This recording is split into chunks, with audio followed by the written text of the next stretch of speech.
Sports on Tap Detroit, brought to you by the Realtors of the Joe Wright Group, Jason Stiltner of Flagstar Bank, Aldman Entertainment. Good evening, ladies and gentlemen. I need all of you to stop what you're doing and listen. We are tonight's entertainment. We're here to fuck shit up. Sports the way it should be. Nothing sugar-coated, we loaded with all the information you wanted. From legends to prospects, nothing's off limits. Chris and Joe be taking on all topics with no stopping. They keep it rolling and going and ball hopping at a rate that's hard stopping with news that's jaw dropping. They getting it in. Sports Center competition, man, they in it to win. This ain't a fluke from Carolina to Duke, from MSU to Michigan. You'll know if you listening. If you ain't, you missing it. All the excitement, they shock like a thundercloud and ride with lightning. Get it together, you know ain't nobody better. Bring heat than cold weather. You better put on a sweater. You better just let it go and all come and attack. Sit back, relax, let's tell them it's on tap. We'll do it live. Fuck it.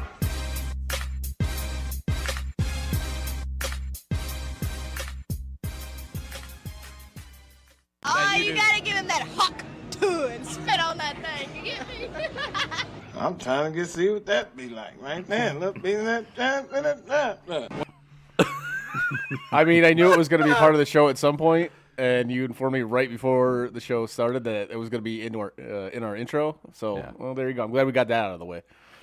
I mean, There it is. It was definitely not out of the way. I think it is, honestly. I think it's done its thing. It was funny for a few days, and I kind of think it's over, personally. But I know you're going to keep doing it because you're a dick. That's but- why I said it's not out of the way.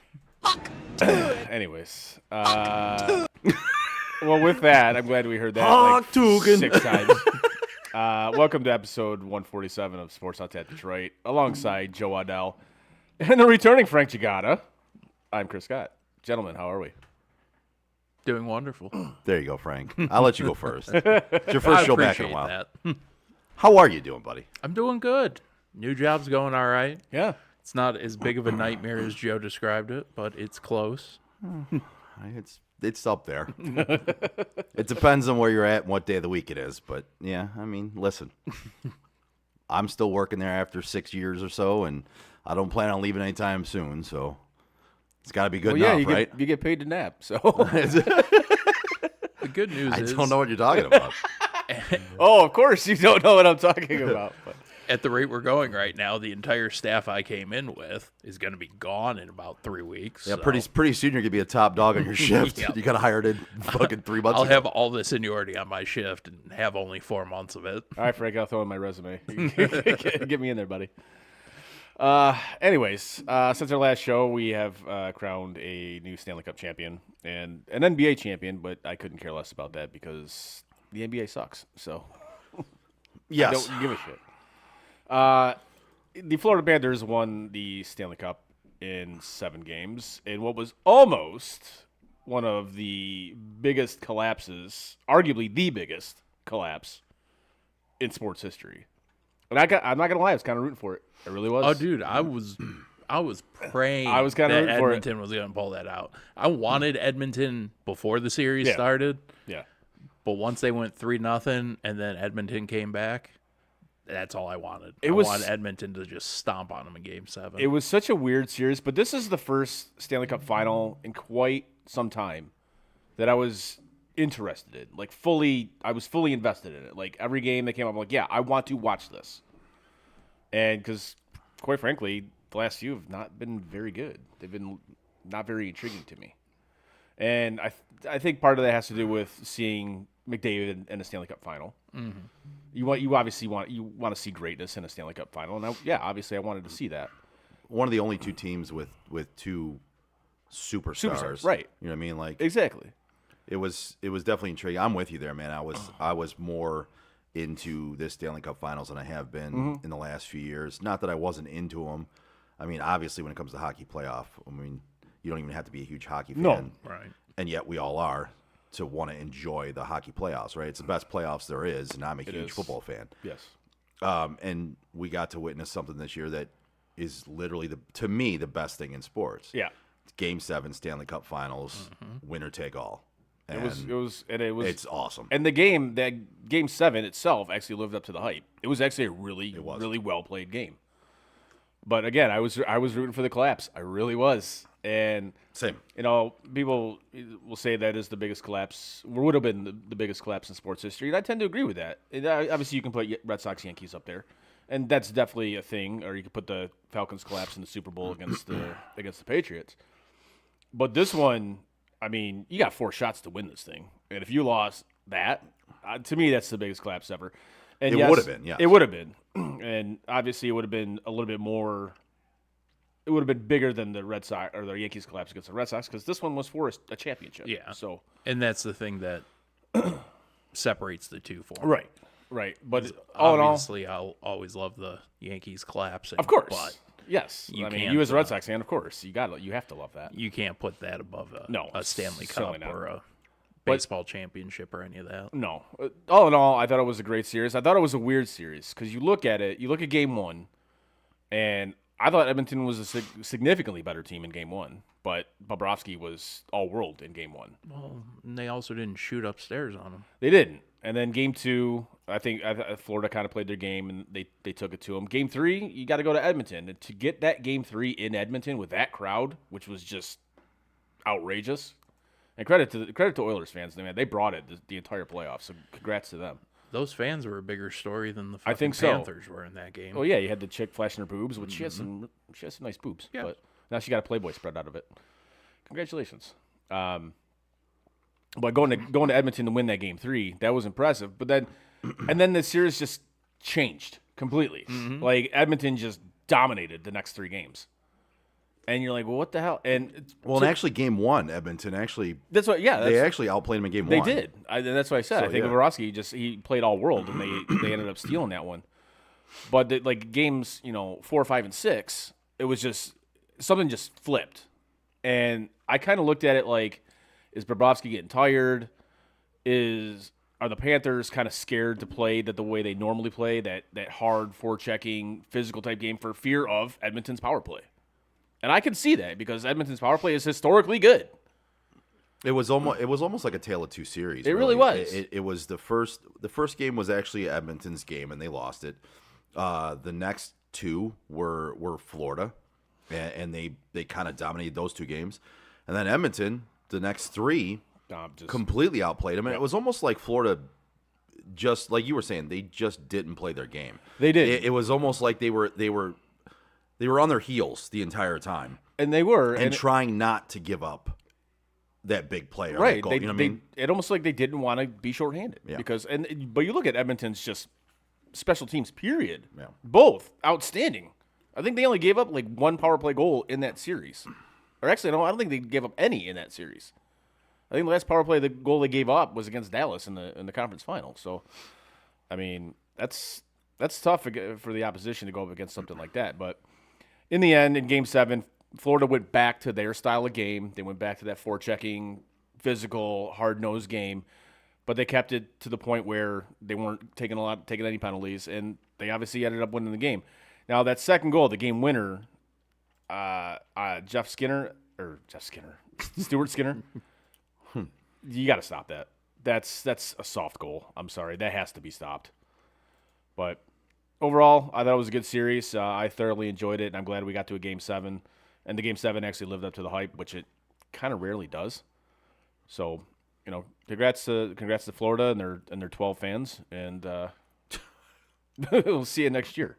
Yeah, they had a lot of people in that stadium. They did, but the day afterwards. I'm sorry, arena. My bad. But the day afterwards, they're literally carrying the cup around the city, and there's nobody there. There's 12 people going. Oh, what's that? Yeah, they all came back to Michigan. It was exactly. They all moved back here for the summer. So, in staying with this, now, Connor McDavid was named the Conn Smythe Trophy winner as the playoff MVP, and prior to him, there had only been 5 players, I believe, that this has happened to. He would be the 6th to win the Conn Smythe from a losing team, and he didn't come out to accept the trophy, which I've gone back and forth on this since that night as to whether he should have come out or not come out, and I think I've kind of settled on it. Whether it's, you know what? No, I don't have any issue with him not coming out. I really don't. Because when you truly break it down, the buzzer goes off. Florida celebrates. Then you do your handshakes. Then they got to set all the shit up. The platforms for the Stanley Cup and the Conn Smythe. And he's standing out there for 10, 15, 20 minutes just waiting for Bill Daly to hand him the award, which I find absurd. So, like Frank, you and I were talking before the show. Just have it. If this is the case, have it somewhere back by the locker rooms. Say, Connor, I know this isn't the trophy you really want, but you are the playoff MVP. I present you with a Conn Smythe trophy. He takes it, goes in the room. End of story. Fine. Don't have him just having suffered the biggest loss of his NHL career or his hockey career. I was going to say biggest loss of his life, probably. Biggest loss of his hockey career. And you have to come out and see not only a building of opposing fans celebrate, but players on the opposing team celebrate. And not to mention your teammates are in the locker room just devastated. And you got to go out there and get an individual trophy. To me, I had no issue with him not coming out, but I've heard this 50-50 split on this. People were pissed about it, like it was unprofessional, and people were saying kind of what I'm talking about right now. That I get it, and you were talking about Jaguar in 2003 when he won it on the Ducks on a losing team, and it was incredibly awkward. It was. It was incredibly awkward, and you saw the look on his face, like I don't want to be out here. I want to be with my teammates. I don't want to do this. So again, I have no issue with McDavid not coming out to accept the award, but that's just kind of my thoughts on it. I just want to say we're watching the NHL draft right now, and I just want to say I really want to go to that fucking Sphere. Oh, the Sphere? Yeah, that place looks badass. I think the NHL having their draft there is fucking brilliant. It's awesome. Of course, this is the last one they're going to have like this, so they wanted to pull out all those stops and have it at the Sphere. So. It also looks cool as hell. It's pretty sweet. Like the whole setup for the draft. Yeah. So, yeah, it's. So now, can we talk about the biggest thing in sports right now, guys? I want to do one more hockey topic, and then yes, we can. Hawk Tua has nothing to do with sports. Joe. It's not. That's not what I'm talking about. There is something bigger in sports right now, and it affects everybody. Sure, and I think we should talk about it. Fair enough. We'll get there in a second. Right. Yes. All right. So and I love how the NHL has done this. They basically pushed the season into almost July, and now they're doing the draft, and the Hall of Fame just got announced, and then free agency starts on Monday. I love how they're doing this all within like a week, which is kind of absurd if you think about it. But yes, the Hockey Hall of Fame for this year was announced, and if you, Frank, especially, I kind of want to get your thoughts on this. Players are going in are Jeremy Roenick, Pavel Datsyuk, Shea Weber, and there's some women's players who I'm not really familiar with their game, but I'm assuming they were good enough to get in. But my thoughts are on the three kind of main players in this, and Shea Weber, Datsyuk, and Jeremy Roenick. I think Datsyuk, it was a lock. I think it was a no-brainer. He should absolutely be in. Would you agree with that? Agree 100%. Would you agree with that? Absolutely. Okay. Jeremy Roenick, you think he should be in? I think he's definitely not a first ballot. Oh, so he's definitely not first ballot. Right, but that's what I'm saying. Like, I don't have an issue with it because it's not a first ballot. Yeah. I think enough time has gone by where it's like, okay, a little bit of a weaker class. Right. We can put JR in. Now, I'm sorry, Joe. No, I think you kind of got it perfect on that one, Frank. I think his name alone kind of got him in this draft, right? I mean in this class. He didn't get in before. I forgot how many times.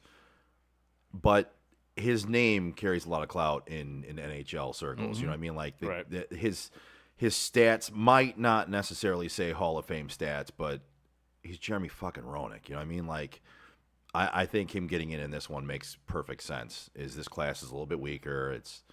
It was a kind of a perfect time for him to get that nod. Right. Okay.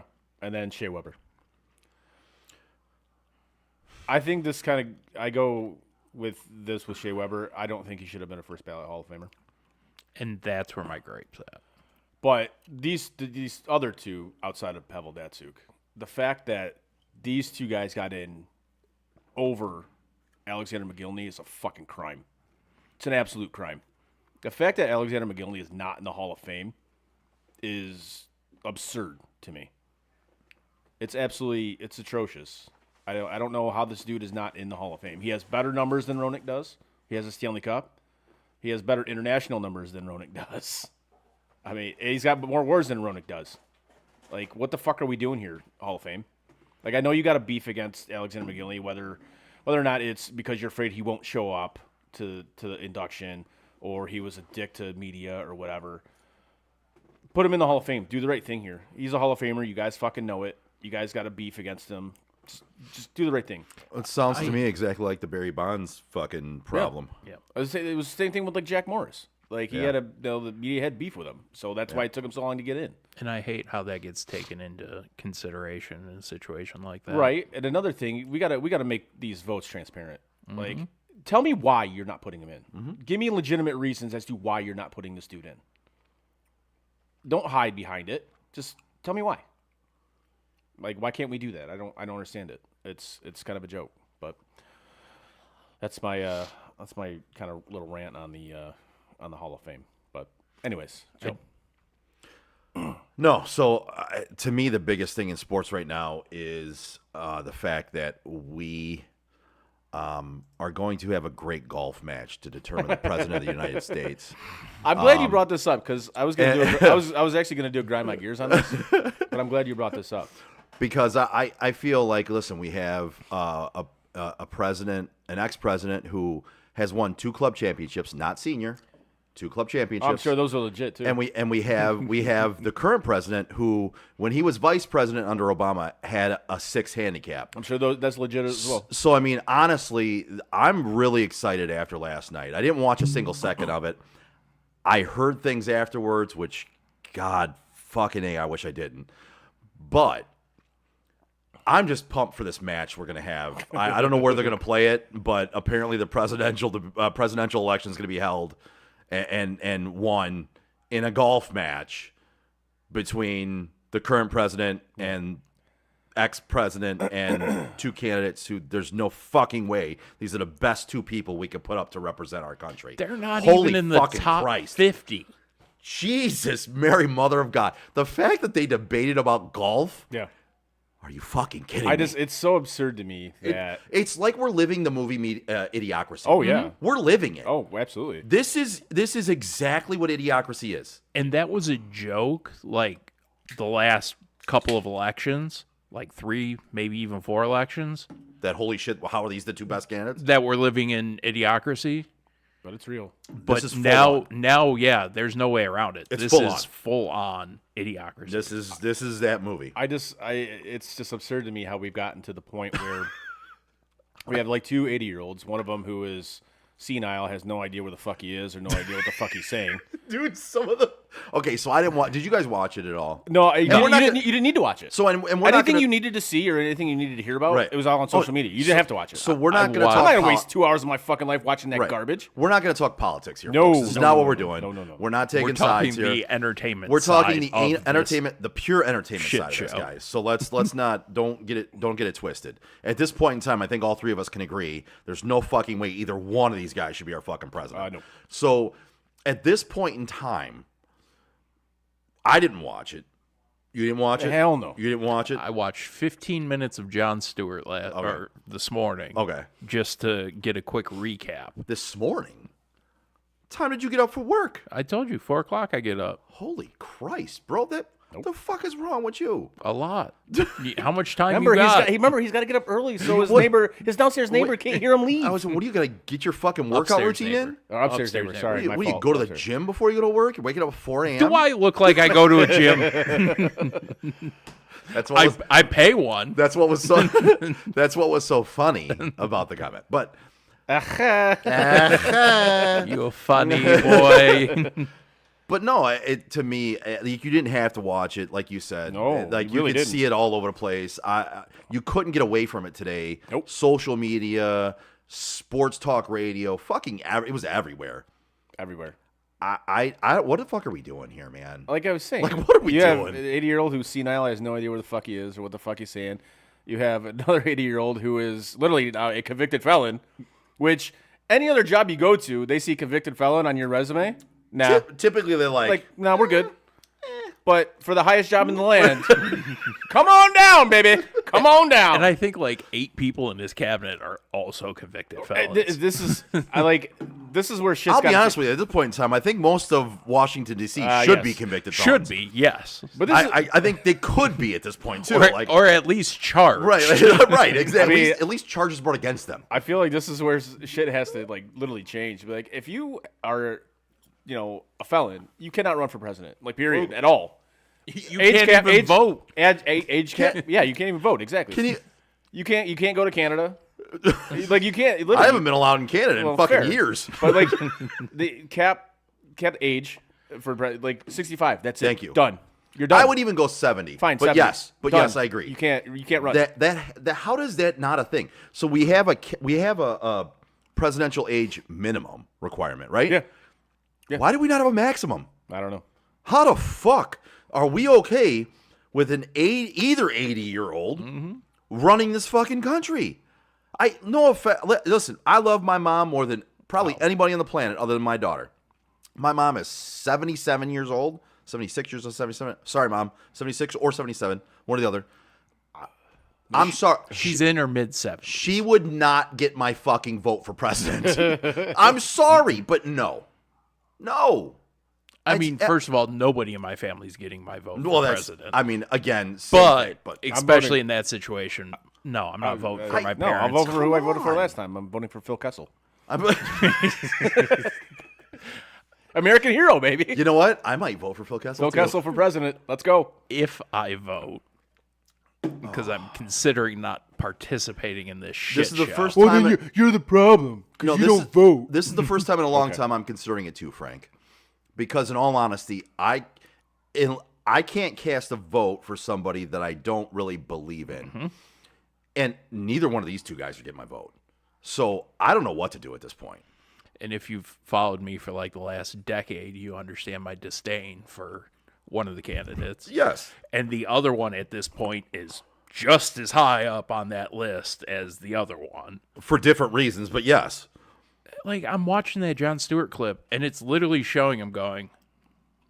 But by the way, did you hear Joe Biden killed Medicare? No, they defeated it.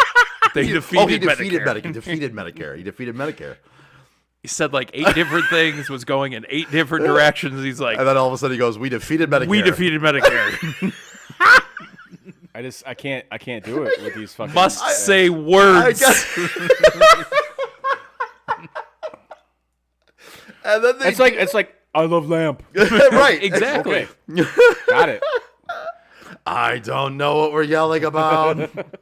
Like it's neither do you. It's so absurd to me really is. It's that so I bad. can't help but laugh at it. It's just so absurd. Stewart played a bunch of clips in the media, and he played like, okay, what does Trump have to do to win this debate? And then what does Biden have to do? Be fucking coherent. Well, like seriously, Trump's bar was Literally. don't be an asshole. Right. And he couldn't even do that. Biden's be upright. But so all right. So I love that's where we're at.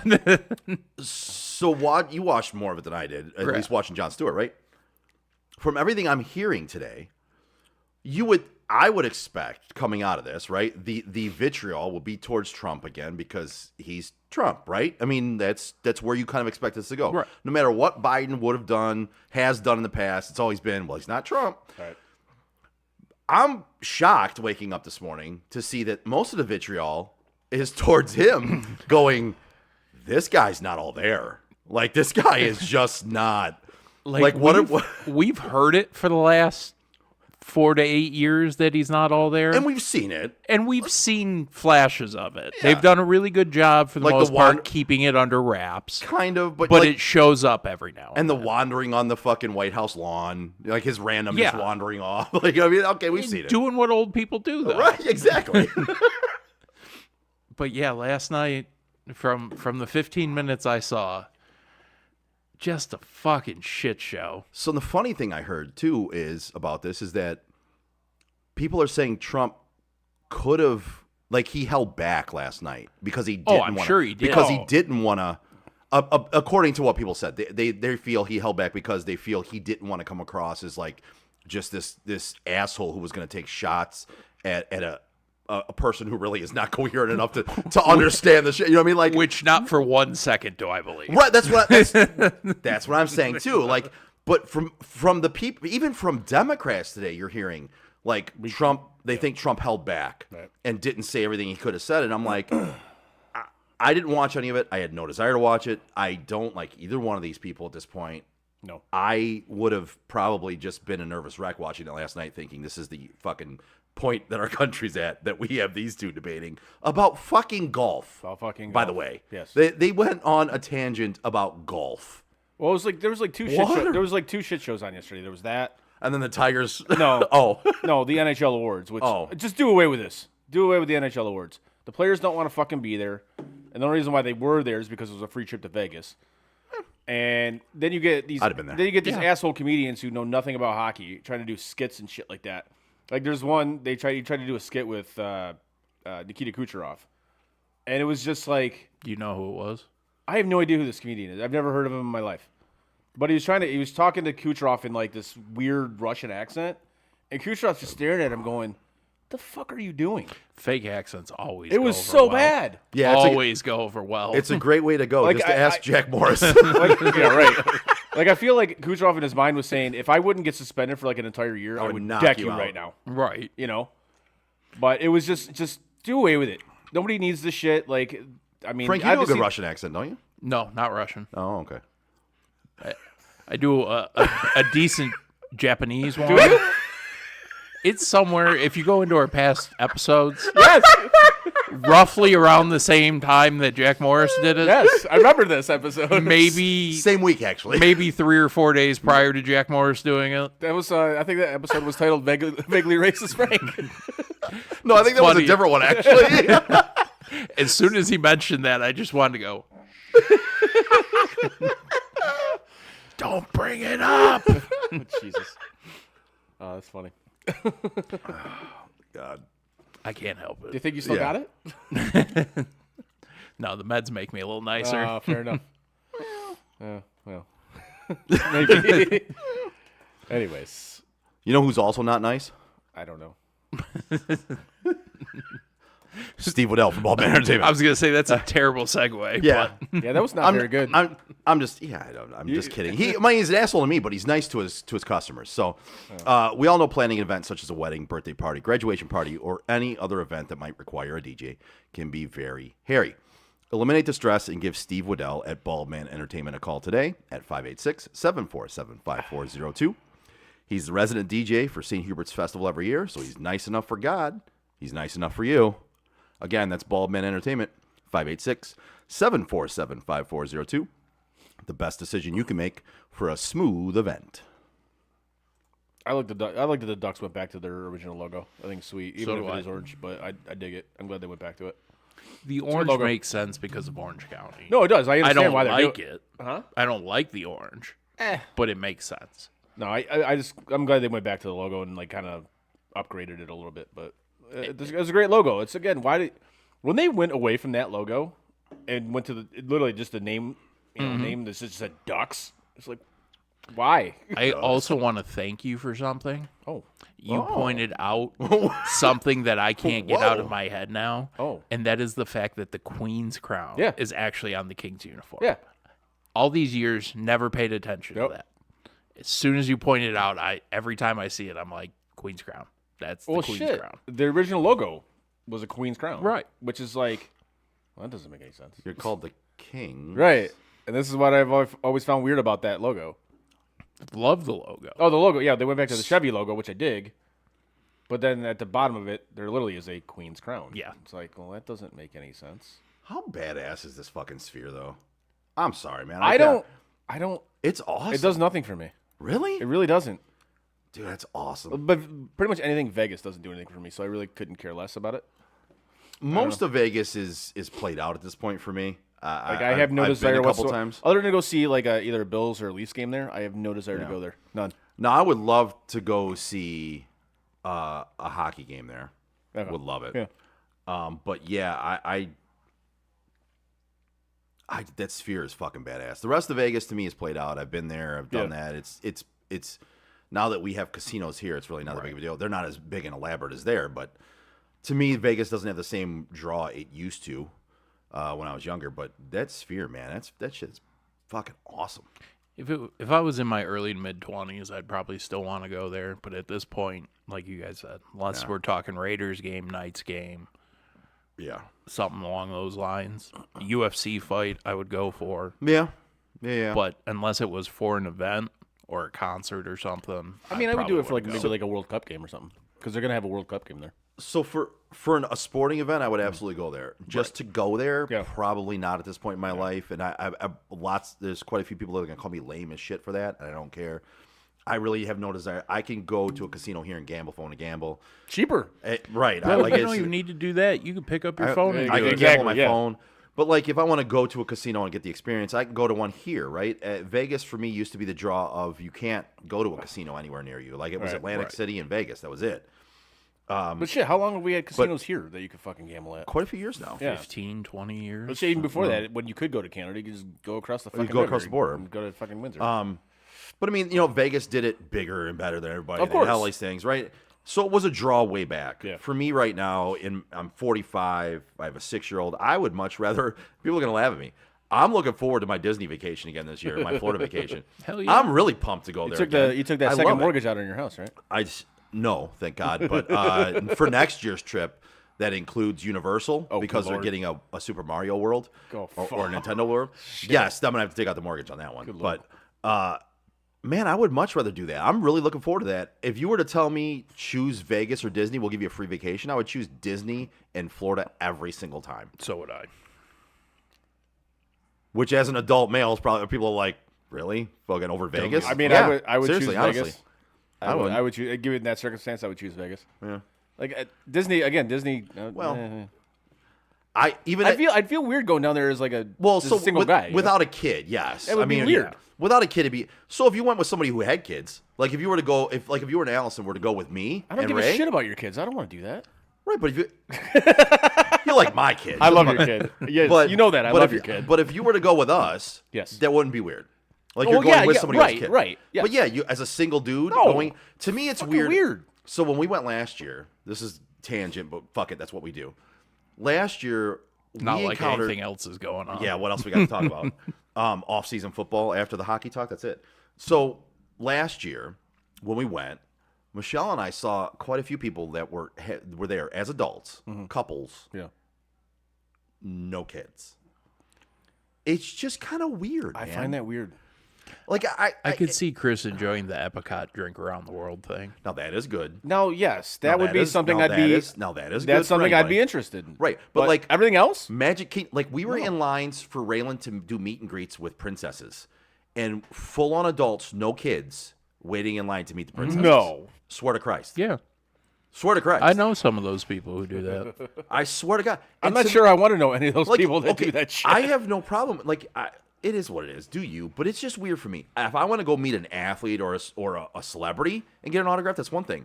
You're meeting a random person playing a character who's giving you a bullshit autograph, and you're waiting in line for it. And they're probably going to go home and frame it. Now, Raylan loves it, but she's a kid. She doesn't know. And she has that book of autographs. Yeah. She's a child. She doesn't know they're not the real princesses. You know what I mean? You're an adult. You know, first of all, the princesses don't exist at all. Second of all... Wait a minute. Yeah, they do. Sure. Princesses exist. So does the Tooth Fairy.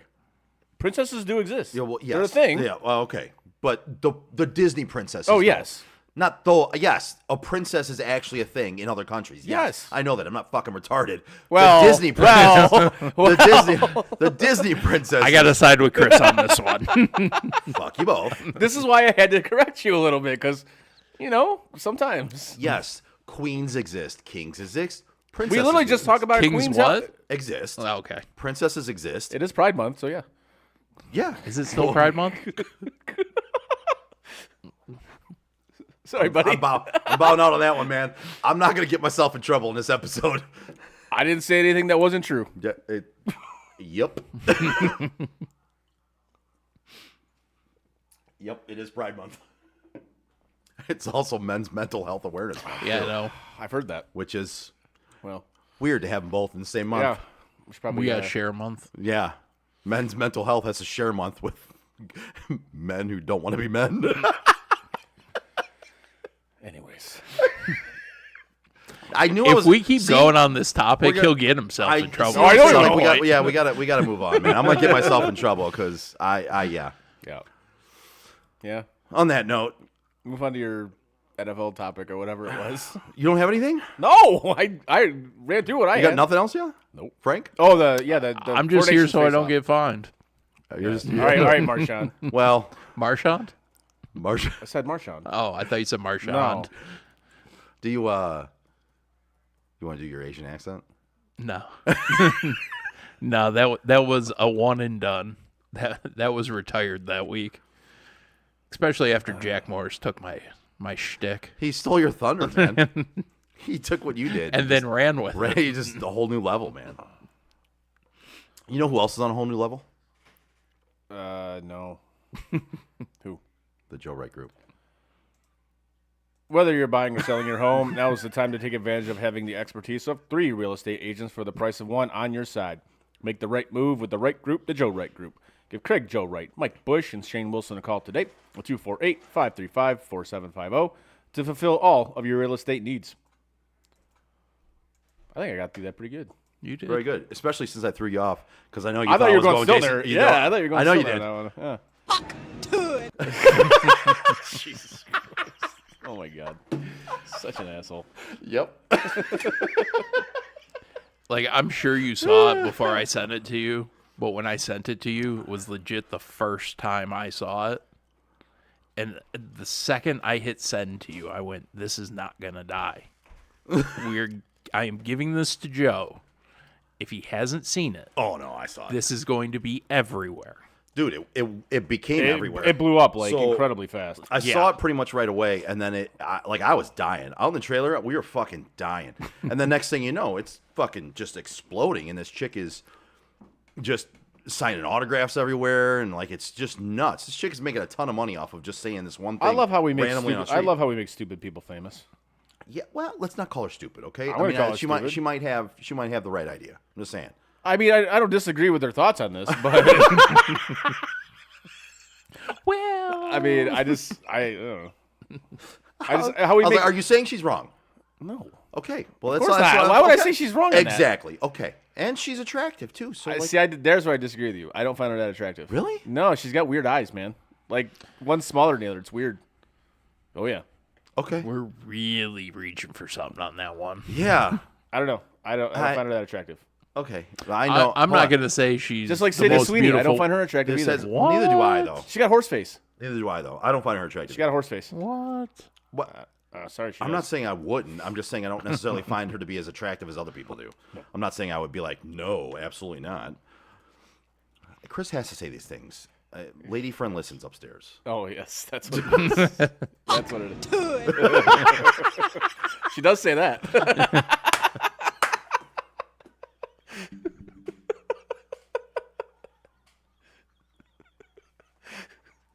And dead.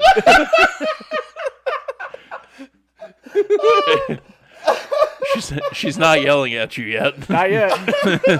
What's a delay? She'll get it in a second. Oh, fuck. All right. She did. Oh, shit. I thought we would get like an audible yell on that one.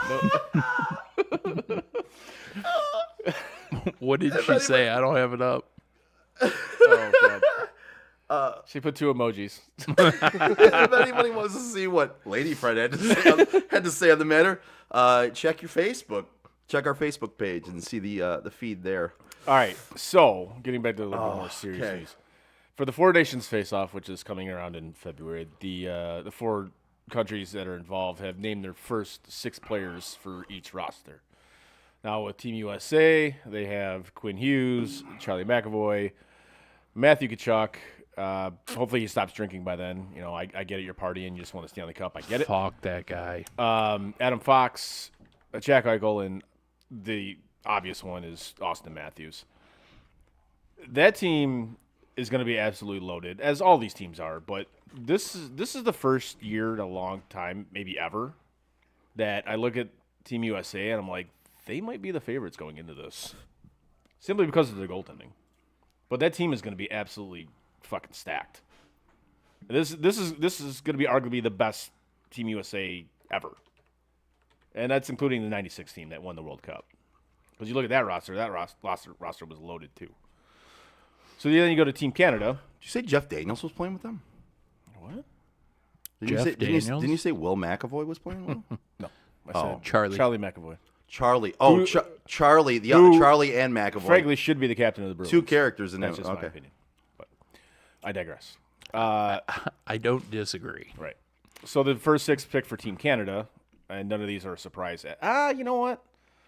I think one of them is a little bit of a surprise for me. I know it's not going to be for you, but it is for me a little bit. Sidney Crosby, Nathan McKinnon, Cale Makar, Connor McDavid, Braden Point, and Brad Marchand. I think Marchand's kind of a surprise at this point. There's one reason he's on. I know exactly the reason why he's on this team. I get it. I don't necessarily believe he deserves to be on this team, but I understand why he is. If Sid wants you there, exactly, you're there. Yes. I think there's significantly better players that should be on this team over him. But I understand why he is, because Sid wants don't disagree. What I'm curious about is who captains that team. My guess it'll be Crosby. It'll be Crosby. I think it'll be Crosby, because I think McDavid will be smart enough to be like, no, this is Sid's team. Yeah. The funny thing is, I said that, and we got 3 more logins on our Facebook page stream. So you do care. So we go to Team Sweden. They come out with Victor Hedman, Erik Karlsson, Gustav Forsling, Philip Forsberg, Mika Zibanejad, and William Nylander. Again, Sweden's going to be good too. They're going to have good goaltending as well. The funny thing about this is Canada is going to have the weakest goaltending in this tournament, and that's weird. That's going to be their That's Achilles weird to heel. say. Because who do you pick? Do you pick Binnington, like Aiden Hill? Who do you pick for your goaltender if you're Canada?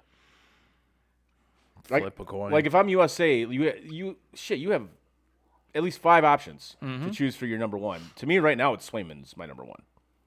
That'd be. He's for sure on the team. I could see him ending up as a backup, though.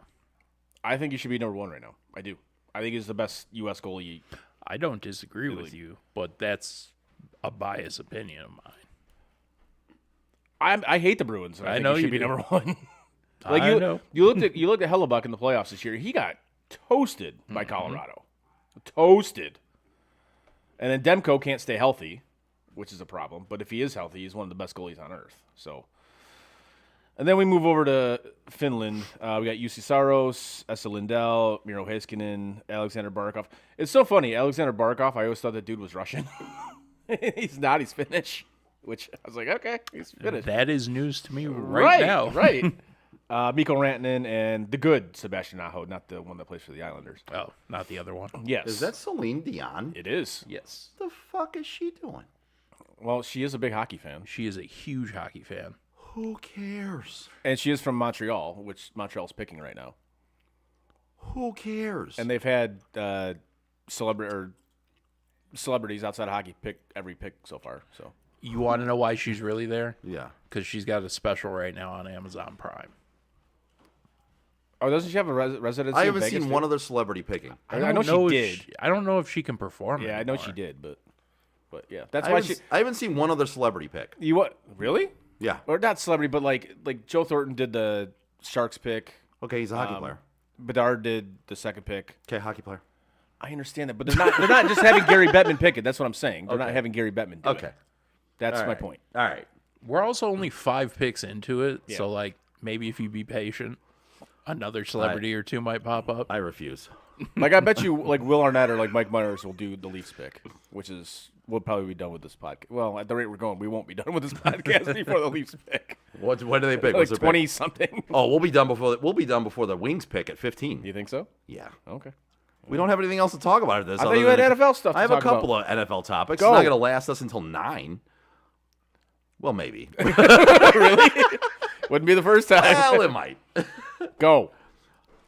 Are you done? Yes, I Oh. just said go. Well, I heard you say go, but I didn't think you were. I was still listening to your. And this is how we make the episode go till 9 o'clock.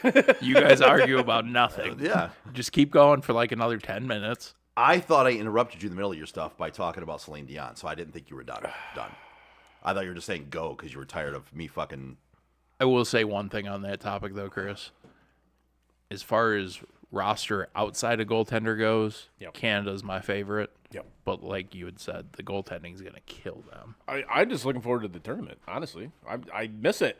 I miss international hockey. I miss best on best. You can't have Connor McDavid on forward and Kel McCarr on defense and not be looked at as one of the better teams. They're obviously going to be good. That's what I like about this is all four of them are going to be good. Now, does it suck that the Czechs aren't there? Does it suck that the Russians aren't there? Yeah, it does. You know, Putin. See, that's the thing, though. Like, that shouldn't matter. It shouldn't fucking matter. If all the Russian guys weren't boys with them, I would say, yeah. Especially this being an NHL event. This isn't an International Ice Hockey Federation event. This is an NHL event. The Russian players should be there. It sucks that they're not putting a team out on the ice. You know what I mean? It's so bad. That was so bad. I hate my life so much right now.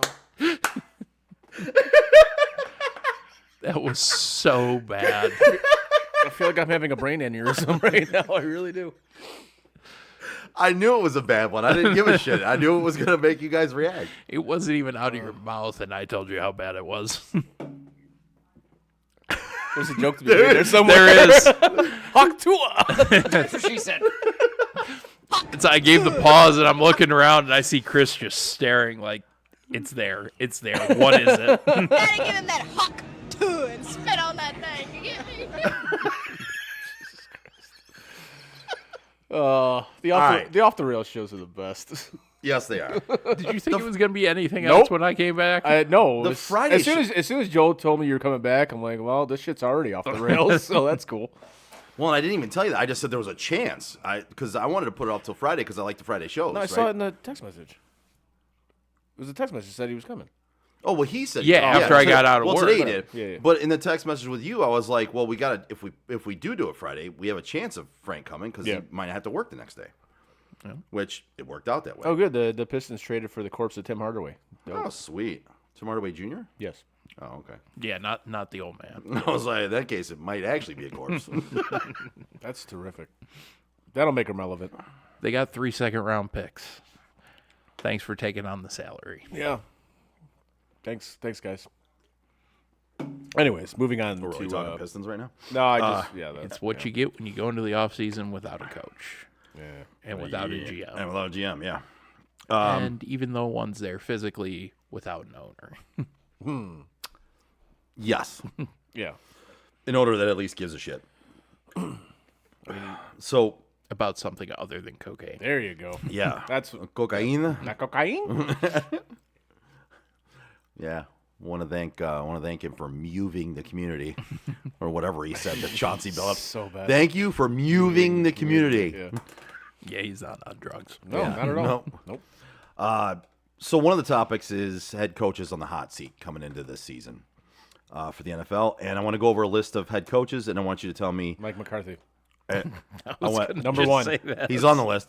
So he should be number one. I'm gonna go over their list of 1 to 10. I want you to tell me whether you agree with it and how hot their seat is based on 1 to 10. Right? Yep. So the first one they have is actually Robert Saleh. I don't know how it's not Mike McCarthy, but okay. Yeah, McCarthy's actually not even in the top 4. Which this list is null and void. So Robert Saleh. Yep. How hot is his hot seat, and does he deserve the number 1 spot? I think we're saying no, he doesn't deserve it, right? Mike McCarthy does, right? Mango habanero, I guess. Man. I don't know how to. I said 1 to 10. Oh, Mango habanero. It's not Buffalo Wild Wing sauces here. I don't know. I'm gonna go with spicy garlic. Ghost pepper. I don't think he's that bad. A little bit of spice. Ghost pepper. A little bit of garlic. Closer to honey barbecue. Closer.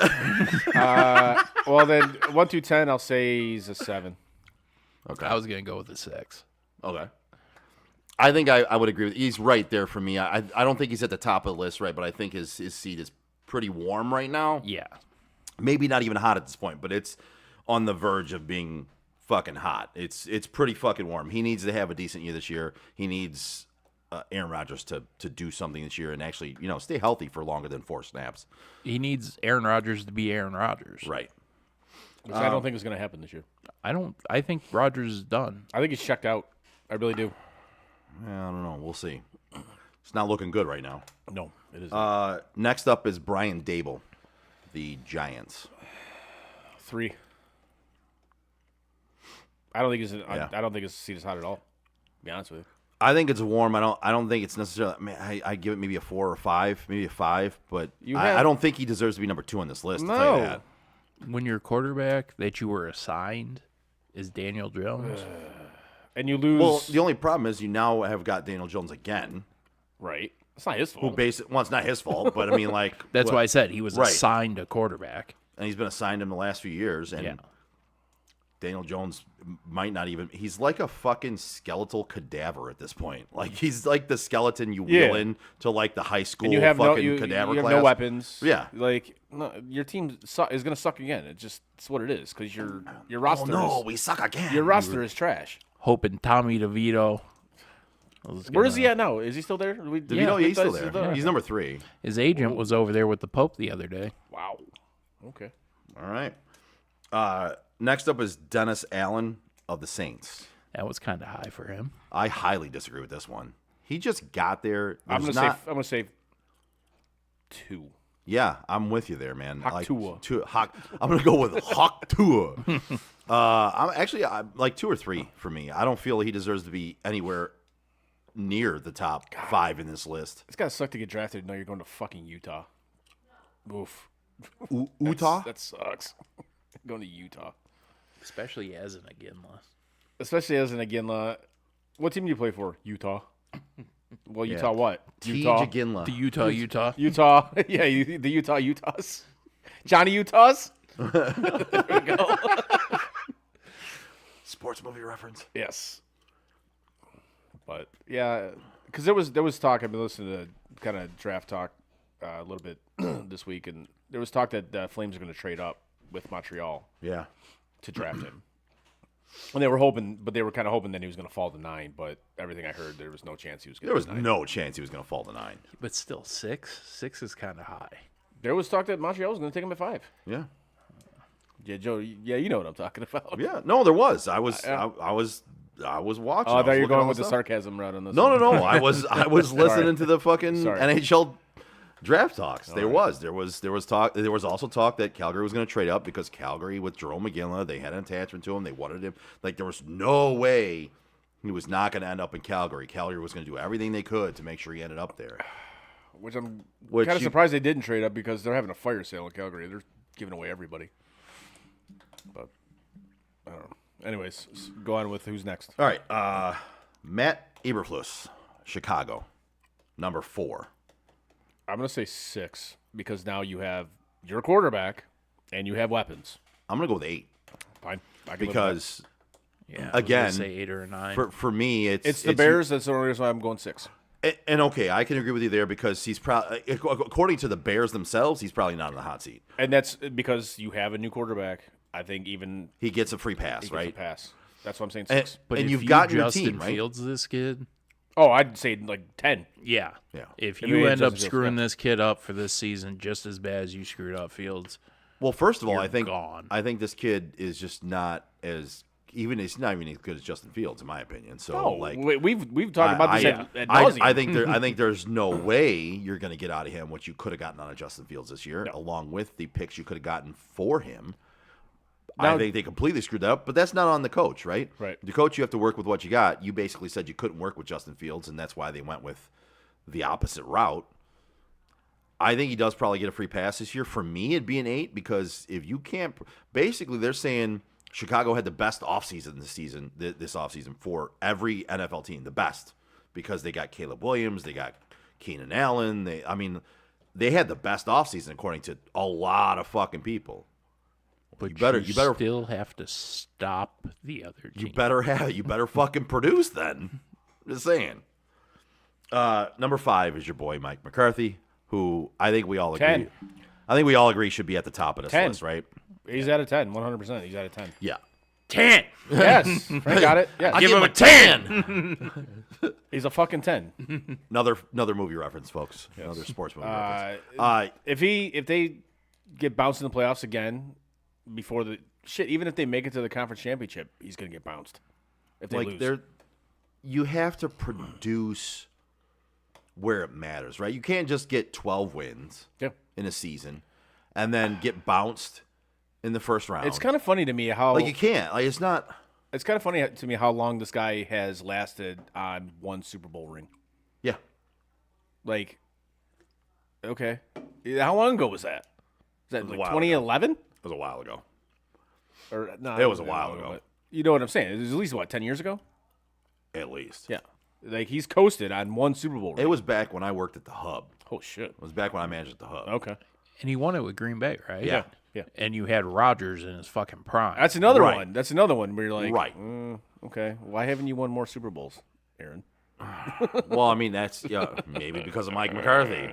Maybe because of what I mean. Like, is it the quarterback or the coach? Because the coach fucking sucks from what we can see. So to me, I look at it, I'm like, as much as we might dislike Aaron Rodgers at times, I think Aaron Rodgers won that fucking Super Bowl despite his head coach. You know what I mean? Like, when it comes down to just football, Rodgers is one of the most incredible players I've ever watched. Yeah. But when you factor in the human element, well, that's where it all goes sideways. He's a weirdo. 6, Nick Sirianni. 8. 9. Okay. I'm right there with you. But last year, he almost got fired after this. Last this year season. cannot happen again. No, it can't, and I don't think it will. I don't think it will either. But again, it can't. Right? I think they did what they had to do to address their weaknesses last year. Right? They drafted 2 cornerbacks high in the draft. Their defense was so bad. Their defense was atrocious last year, but their offense wasn't very good either. They lost both offensive coordinators last year. The head coach didn't pull it together with losing them, and that falls on the head coach. I'm sorry. It does, because he didn't recognize it early enough to be like, this isn't working. And not to mention, like, it starts at the top, man. Yeah. And if what was below you isn't working, it falls on you. And that's the way it works anywhere in any business. Period. Yeah. So yeah, he's got to make it work this year. Like, they cannot do it. It cannot happen like it happened last year with them. And I don't think it will. I tend to agree with you because he knows it's his ass if it does. I think it's him and McCarthy at the top two, in my opinion. I can see that. Yeah. Todd Bowles, number 7, out of Tampa. I'm gonna go 2. I'm gonna go 1. Yeah. Honestly, Yeah. they didn't expect him to do You anything. just won the fucking division. They got won to the second round of the playoffs. They won the division. They got the second round of the playoffs with a team that nobody expected to fucking do anything. Why is he even on last this year. list? Thank you. That's what I said too. I'm like, what the fuck is this? What is this? And this is another reason why I think this list is null and void. It's dumb. Yeah, that doesn't. He doesn't even deserve to be on there. No. You got a dumb and then- list, Joe. What? I said you got a dumb list. Well, it was the list that was put out. I don't know what to tell I you. mean, yeah. It was the best we had. It was all we had. And then number 8, last one on the list for this one. They didn't even do 10. They did 8. Sean McDermott.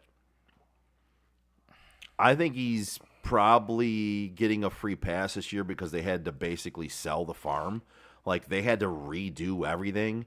I would say a 5. I think if they really shit the bed this year completely, he might be on the hot seat. Like, the seat might get hotter. I think he's getting a free pass. I'm going to say 9. I'm going to say 9. Absolutely. I totally disagree on that one. They basically just sold the farm. I think he was on the hot seat last year. He was, but they basically just sold out. It doesn't matter. It doesn't matter because, yeah, you have basically an entirely new roster, and that's fine. But if you shit the bed with said roster, well, if you completely shit the bed, yeah. Right. But I mean, if they, and that's why I think it's a 9. If they go 9 and but 8 if and make the playoffs in a wild card, I think he's fine. No, you're right. I'm saying if they completely shit the bed, that's what I'm saying. That's why I give it a 9. I think it would take him completely shitting the bed. Right, I think exactly, it would take that team completely shitting the bed. I think some of these we're talking about, that's what it would take for them to get bounced. Well, I could see like a just sub 500 record and them just deciding it's time to move on. I could see that as well. And frankly, I'd be all for that. I'd be calling for that. He doesn't tank. He doesn't, not literally tank, but he doesn't. Like totally we've talked about shit with the this bed. NFL, if you have good to great to elite quarterbacks, you can win in this league. You can. Like, regardless of how good or bad the rest of your roster is, you can do it. By the way, I just saw a comment from Andrew earlier. I'm not sure what he was talking about because it was a while ago. I'm sure it was He said, "Gonna need a longer show to dig into that." I'm sure it was probably the debate stuff. Yeah, probably. So here's another list. Yeah, we'll go through. Let's go. I love lists. Let's go. Let's go. I feel like you're being sarcastic right now. Well, no, I'm not being sarcastic because you know who else loves lists? Jason Stiller for Flagstar Bank. That's right. He loves listing your home. Yeah, very good. Yes, good job, Joe. If you're a homeowner or looking to be a first-time home buyer, give Jason Stiltner, Senior Loan Officer at Flagstar Bank, a call today at 248-752-3631. Jason has great mortgage programs for first-time home buyers, including down payment assistance options and excellent interest rates. Again, give my guy Jason Stiltner from Flagstar Bank a call today at 248-752-3631 and get the excellent service you deserve. Flagstar Bank, Equal Housing Lender, member FDIC, NMLS number 27546. There you go. That was solid, Joe. Well done, sir. Good job, buddy. Yeah, I'm with it every once in a while. That was good. That was good. That's one of the better things I've ever heard you say on this show. That's not a surprise. It's not surprising. Typically, it's all just nonsense. All right, so next up would be the list of ranking who had the best offseason. I kind of delved into that a little bit in the last list. This list starts off with, and this is CBS Sports again, and it's the Bears had the best offseason. You got their franchise quarterback, and they loaded up on offense. Now, Frank, I think you hit on one glaring need, which was you have to stop the other team. The entire defense. The entire defensive side of the football. But do you agree with they are number one on the improve this offseason list? I do not. I would agree that they are the number one improved team offensively. And I would even disagree with that because I Really? don't believe in Caleb Williams. So that's the main reason I would disagree with that. I think the receivers you've put around him. Yeah, you drafted what? Odunze, right? Yeah. And then you got Keenan Allen. Yeah. You already had DJ Moore. Yeah, I mean, I think what you have on offense, regardless of Caleb Williams, you should be able to manage just under 500, just above 500, somewhere in that area. yeah. But that's why I say offensively, I think they did have one of the best, if not the best offseason. But you did nothing on defense. And if you're not going to do anything on defense, it doesn't matter what you did on offense because in the NFL, you're not winning games 50-51. Yeah, I mean, you need to have a little bit of a defense. Yeah. Chris? No, I do not believe they have the best offseason. Gotcha. I'm sorry, that draft pick. No. No, and Chris, I think you and I have been lockstep on this one. Is they would have been better off keeping Justin Fields. Mm-hmm. I mean, I'm gonna fucking beat this into the ground, really. But they would have been better off keeping Justin Fields and trading that draft pick for extra draft picks and stocking up on said defense. Getting more picks would have been the smarter way to do it, in my opinion. But I don't believe they're number one. No. I got some list here too. Some rank. Go ahead. yeah? It's like ranker.com. Okay. Oh, dude. Number two Shit. would be Arizona because they drafted a foundational wide receiver and they had savvy signings. No. Yeah, I disagree with that one too. First of all, you need somebody other than an Oompa Loompa to throw the football to the said wide receiver that you drafted. Doompa dee doo, I throw the football over to you. So That was pretty good for coming off the That might have cuff. been the gayest thing you guys have ever done. I doubt it, honestly. I doubt it was the gayest thing that Oh, here's a good one. has happened on the show. And in Gay Pride Month, man, come on, like really? That's where you go with it. Jesus Christ! Now my men's mental health. Now you bring Jesus into now it? my men's mental health is at an all-time low.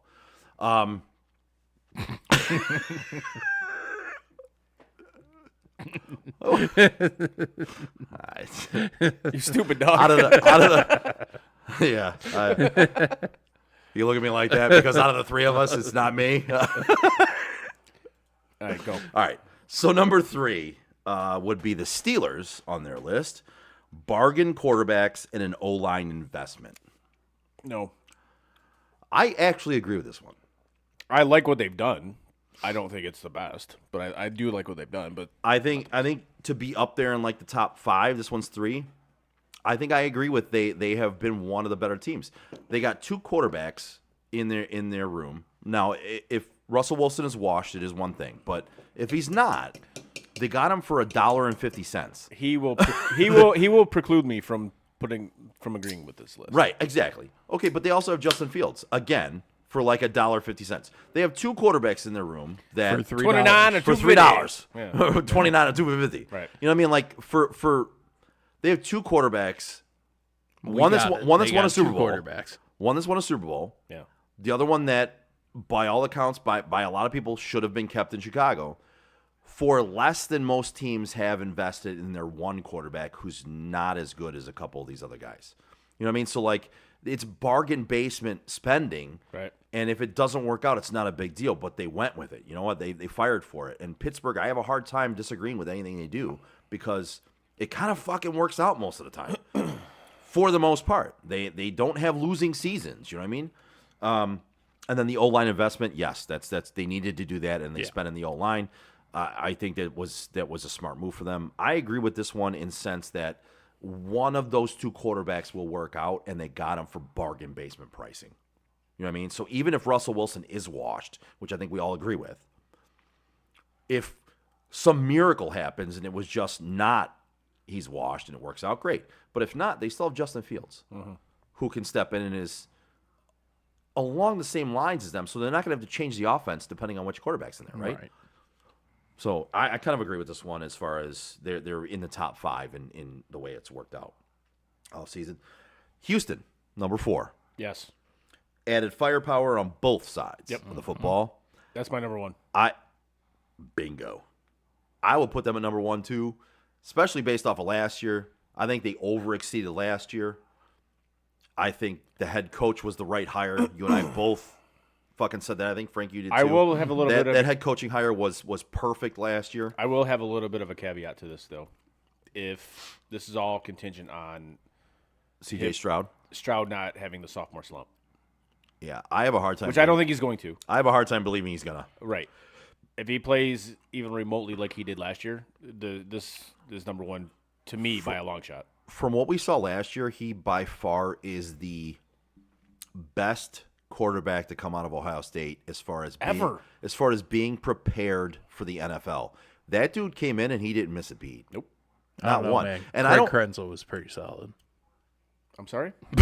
Craig Krenzel was pretty solid. He's swearing.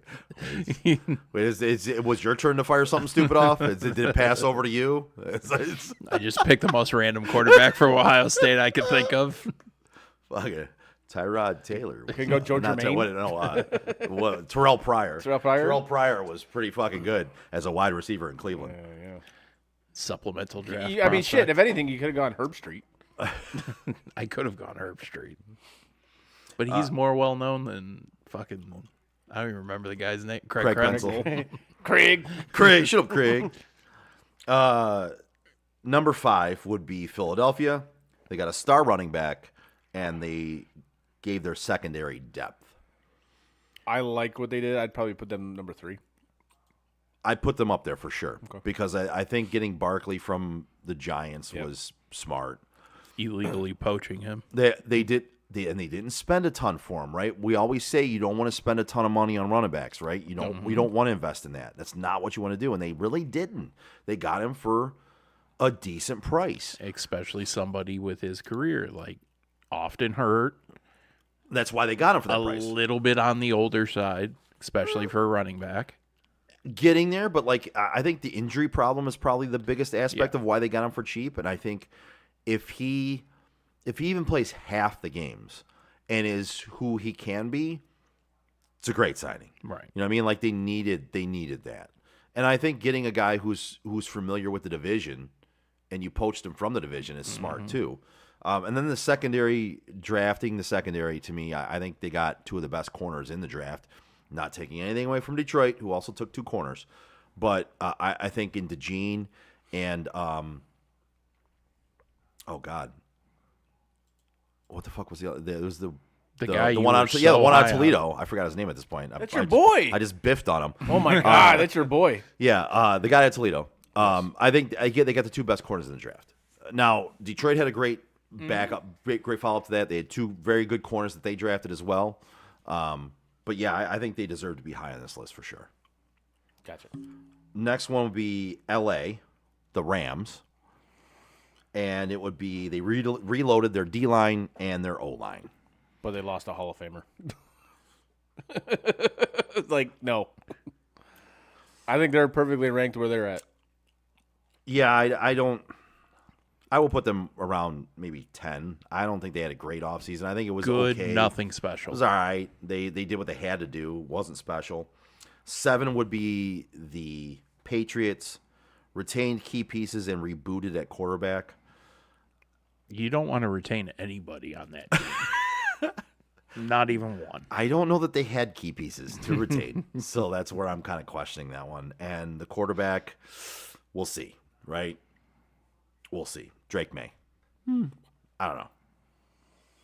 Does anybody really think Drake May is the guy? Nope. Sure Okay. don't. All right, not alone. And you also got to hope that, what is he, a middle linebacker is going to be the guy to fucking make this guy into a star quarterback? Yeah. Next, 8 is Washington. Added depth and added the crown jewel at quarterback in Jaden Daniels. I don't disagree with this one. I think at 8 is fine. I think Jaden Daniels might be the best quarterback in this draft, so I think they might have gotten the best quarterback, and yet they had Chicago at number 1 because they got Caleb Williams. I think they're appropriately ranked at 8, in my opinion. Rebooting at quarterback, a couple of decent signings. I can live with it. Next up, 9. The Titans build around quarterback and traded for a cornerback.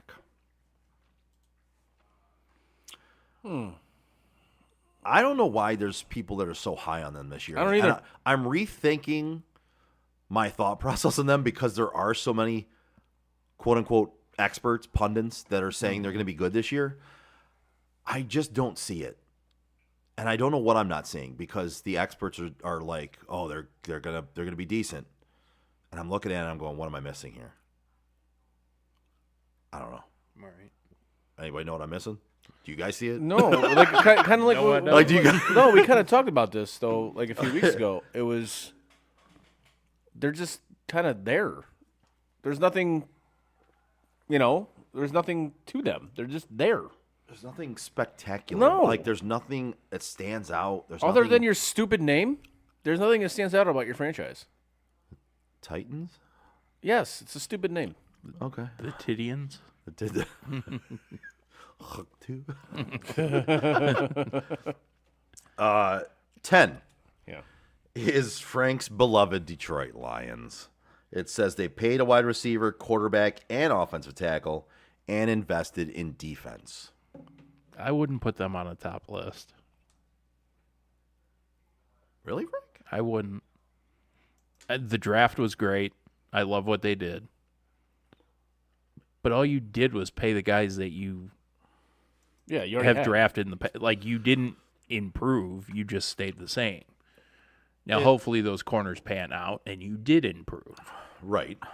But there's nothing that I look at and go, hey, they got so much better by this one move. I think I agree with you in the sense that you can't, if you're saying a team improved in the offseason, you can't put in there that they signed players that were already on the team.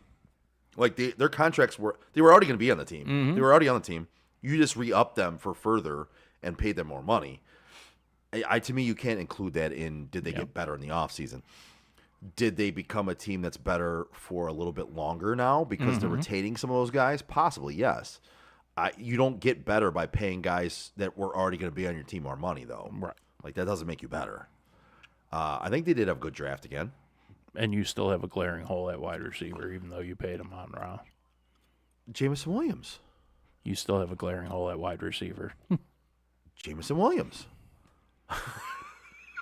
I heard he's supposed to be really good this year. I heard he's going to be really, really good, That's man. what I hear. You've also got Sam Laporta, who is basically a wide receiver. So he's pretty fucking good, too. Not a top 10 tight end in Madden. Well, Madden's fucking stupid because he's probably the That's why best. nobody- He's probably the best tight end at this point. This is why nobody's buying Madden. Everybody's buying college football. Because it's like Madden sucks. That's the dumbest thing I've ever heard. Sam Laporta might, in real football aspect, as far as offense goes, maybe not blocking or whatever, but as far as offense goes, he might be the best tight end in the league right now. He might have surpassed Travis Kelce in his first year because Travis Kelce's too worried about going to Taylor Swift concerts. I can't blame him. I'm just talking shit. I know Travis you are. Travis Kelce's awesome. I mean, I'm just fucking around. Like, I look at all that shit, and people, they want to like hammer him and shit like that. I'm Just let the fucking dude live around. his life. Who I'm cares? fucking kidding. Travis Kelce's still number one. He's still the best offensive tight end in the league. But Sam Laporta is right there with him. In his first year. Yeah. So you can't really. Right. Yeah. How is he not even top 10 in Madden? It makes no sense. I don't know. I think you have a conversation for 3 people in that top tight end. Hawkinson, Kelce, and then Laporta. I disagree with Hawkinson. When Hawkinson's healthy, dude is a force out there. I think he's clearly below both of those other two. You really think so? Absolutely. I think if you're looking overall best tight end, I think it's Kittle. I'll disagree with that simply because he gets hurt too much. He does. But he doesn't stay on the field. He gets hurt too much because he's doing the things in the No, I trenches get that it. actually need to be done, But- right? Like that dude is playing overall football. And I agree with you. He gets hurt too much. And that's why I But can't it's put him because- there. It's because he's doing the shit that the other tight ends don't do. I can't. That's why. But that's why I can't put him there. If you can't stay on the field, I can't put you there. I'm sorry. He's a better blocker than the other guys. I'm sure I he mean, is. He's just to But- me overall, all things even, everybody's healthy. I'll take Kittle on my football team over the other two because the other two are basically offense. Kittle gives you blocking. Now again, the injury aspect adds to it, but and I think that's it. I mean, I have one more, but we don't have to. I have a into it list. today. I do have. You want to get one? I do. We'll do yours then. Okay. This is the NFL's most overrated player at each position entering the 2024 season. Oh, okay. This is a list on Bleacher Report. And they start off with quarterbacks because obviously why would you start anywhere else? QB, Justin Herbert. Hard to argue. Oh, to me, it's Trevor Lawrence. Easily. Wow. Easily. That he's the most overrated quarterback in the NFL. And it's not even close.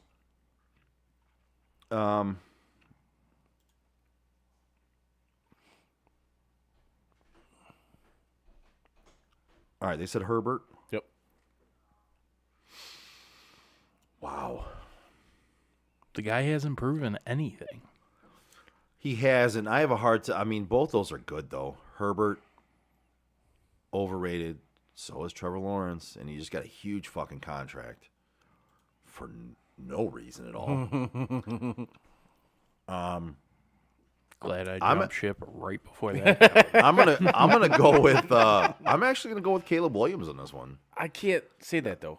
I can't. They're giving him the fucking royal treatment. They're rolling out the red carpet for this guy as if he's already gonna the dude's gonna run away with the league because he's Caleb Williams. He's already overrated to me, and he hasn't even played a fucking snap in the NFL. I can't do that. I'm not. Joey, we both think he's going to be a bust, but I can't say that without seeing him play an NFL game. They've I can't. already got him up there rated with the fucking best in the league. He hasn't played a snap. Nick Wright's dumbass has him rated up there with the best in the league because he's a fucking idiot, and he's trying to get clicks. He's a fucking moron. He's not. He's clearly. This is why I've said this for years, and I believe you have as well. That these idiots on these fucking sports talk shows, they say shit they don't even fucking believe. Yeah. Skip Bayless, fucking Coward, all these clowns. They say shit that they don't fucking believe. Just so they'll get clicks and likes and whatever, and we, idiots that we are, fucking talk about it. But no. Yeah, so if we're eliminating my pick, I have a hard time going against the Herbert pick. Trevor Lawrence makes sense, but I'm going to throw one out there just because I don't want to name those two, and I'm going to go with Dak Prescott. Another one that's hard to argue. Shit, you really want to go that route? Lamar. I wasn't going to be that bad. Controversial. I wasn't going to be that bad. Well, I mean, I have a hard time arguing that one, too. Great athlete. Not a great quarterback. Oh, you can't say that. That's racist. Man. Oh, I can fucking say that. That's racist, bro. I have said racist shit before. I will Racist. continue to say racist. So is Frank. I mean, see, all right. So the next one they have running backs, and this one is just fucking stupid because he's old. But they have Zeke as overrated. I'm like, really? Well, I don't even think he's rated at this point. He's like 90. He's not even rated at this point. He disappeared off the face of the earth last year playing for fucking Patriots. No, he's not overrated. He's there. I'm going to give you my most overrated running back for the last 3 years. What's that? Tony Pollard. Fair enough. Tony Pollard. I've been saying it for how long now, guys? Yeah. And for some reason, every year he's highly rated going into the season, and he does fucking nothing. I'm sorry, that guy's the most overrated running back there is in the league right now. He doesn't ever pan out. He can split carries and look flashy at times, and you're like, man, he needs more carries. Then he gets more carries, and he lays a fucking egg. Most overrated running back there is to me. I'm going to go Saquon.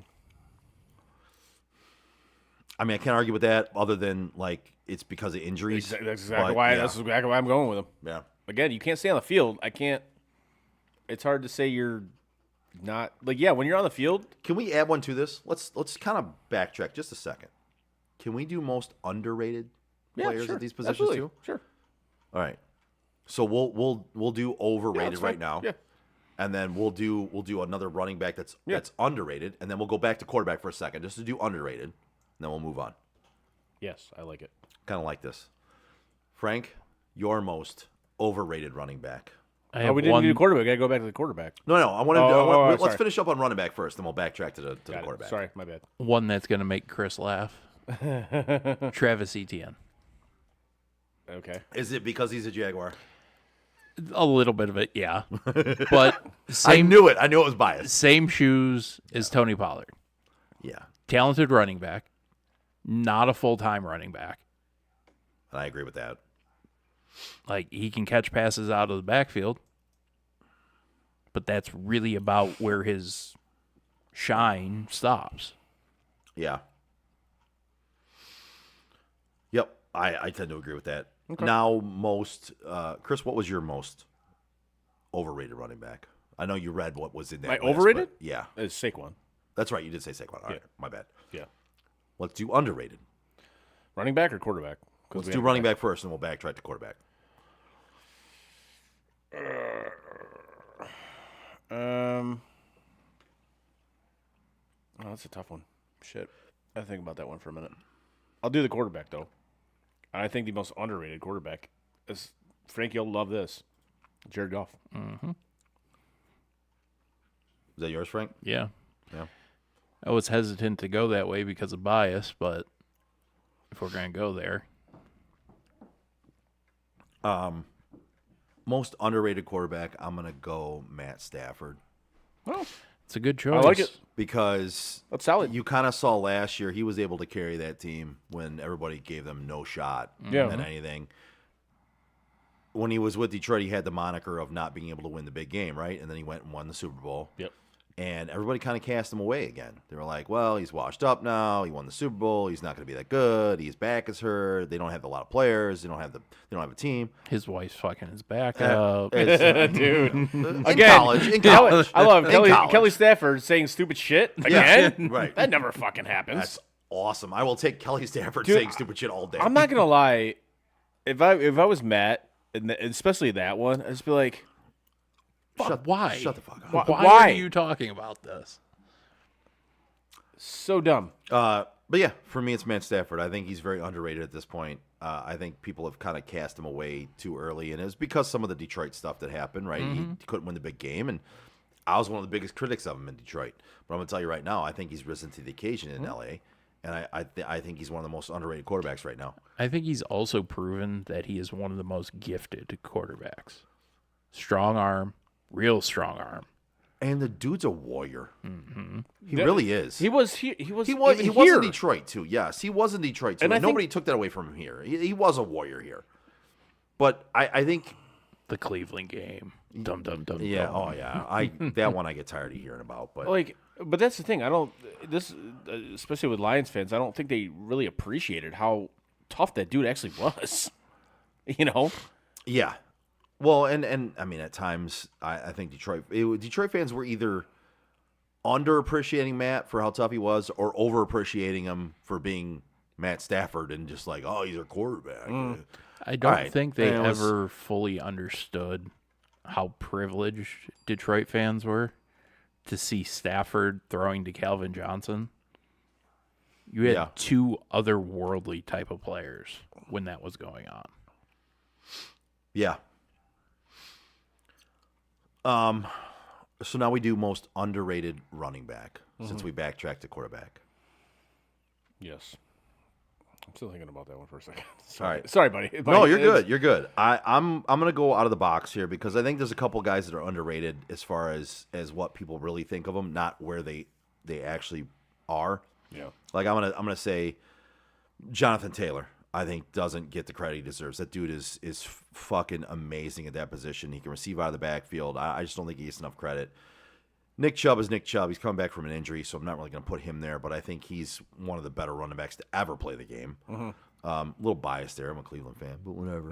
I'm going to go this year. I think one of the most underrated running backs going this season is going to be Devin Achane out of Miami.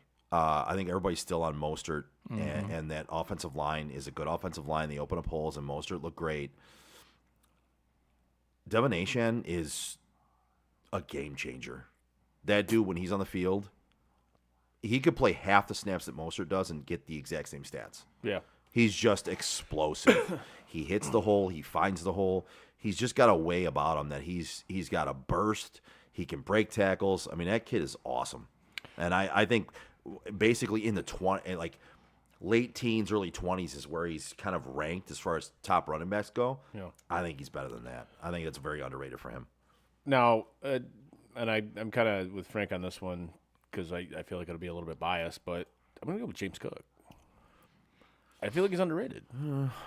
He can be. I disagree there. I think he's properly rated because I don't think he's actually panned out. When he first came into the league, I was high on him. I think last year you saw him start to break out. When he finally got when they finally started actually running the fucking ball. Yeah. You started to see him break out a little bit. But so that's kind of my, and again, I didn't want to do because bias, whatever. But we're fine with being biased on the show. Right. I think people know what they're getting when they listen to us. Sometimes we're biased. It is what it is. All right, you got wide receivers next, bro? I do. Overrated wide receiver. I actually agree with this. I can't wait. I actually agree with this one. I actually have one more for overrated. Overrated running back. Okay. Austin Eckler. Best years are behind him, by far. I think you could say that about a lot Two of them. He had 2 good years. Yeah. I think you could say that about a lot of running backs, though. Yeah. I mean, because their shelf life is so short. It is. That's why I said what I said about Saquon. Like, for a running back, he's getting old. Yeah. Yeah. Like, he's 26, 27 years old. That's not old by any means. Especially but with the injuries. It's like, all right. Guy might as well be 33, 34 years old. Exactly. So, but yeah, Eckler always sticks out in my mind because people loved him in Los Angeles / San Diego, whatever you want to call him. And to me, he was never a full down back. He was. He was never a 4 down back. He was the new version of Darren Sproles. Yeah. I think speed. I think he's better than Darren Sproles. But yes, I agree with this in the fact that he was more of a change of pace, third down back. He's explosive. But he's not a true running back. He's not a true a true 4 down running back. He's just not. Yeah, I agree with you there. That one popped into my mind, and I was like, yeah, you know what? I'm going to jump in and say this one. All right, overrated wide receivers. Stephon Diggs. I have a really hard time disagreeing with that one. That's why I loved him in Minnesota. That's why I literally just said, I'm like, I absolutely 100% agree with this one. I loved him in Minnesota. I really did. He was great. He overachieved in Minnesota. I think he was great. I think since then, it's kind of been downhill. He doesn't have that burst anymore. No, and I don't know, man.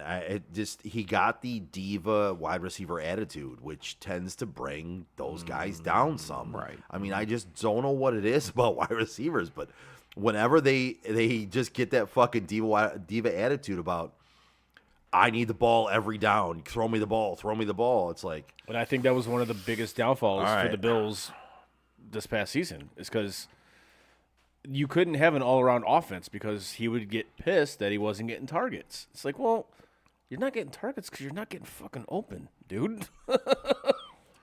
It was so like half your job. It's half your job. So instead of throwing the guys who are open or running the ball, right? No, we're trying to fucking force it to you because you're gonna bitch and piss and moan if you don't get those targets. Yeah. So obviously, when he got traded, like, I was actually, and I have his jersey, but I was like, oh yeah, I was okay with it. I'm like, yeah, I get it. Makes sense. This needed to happen. This absolutely needed to happen because this offense wasn't going to progress if you were still in it. Yeah. But who is? Would that be your overrated one too? Oh yeah, like that's your. Okay. Absolutely. Frank, who's Yeah. yours? A little bit of controversial, I feel like. Okay. Controversy. But Keenan Allen.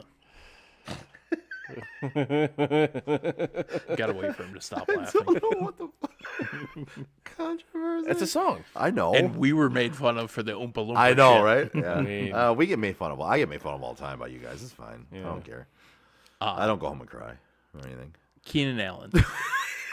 Keenan Allen is my most overrated. Stop being a little bitch. Stop being a fag. Wow.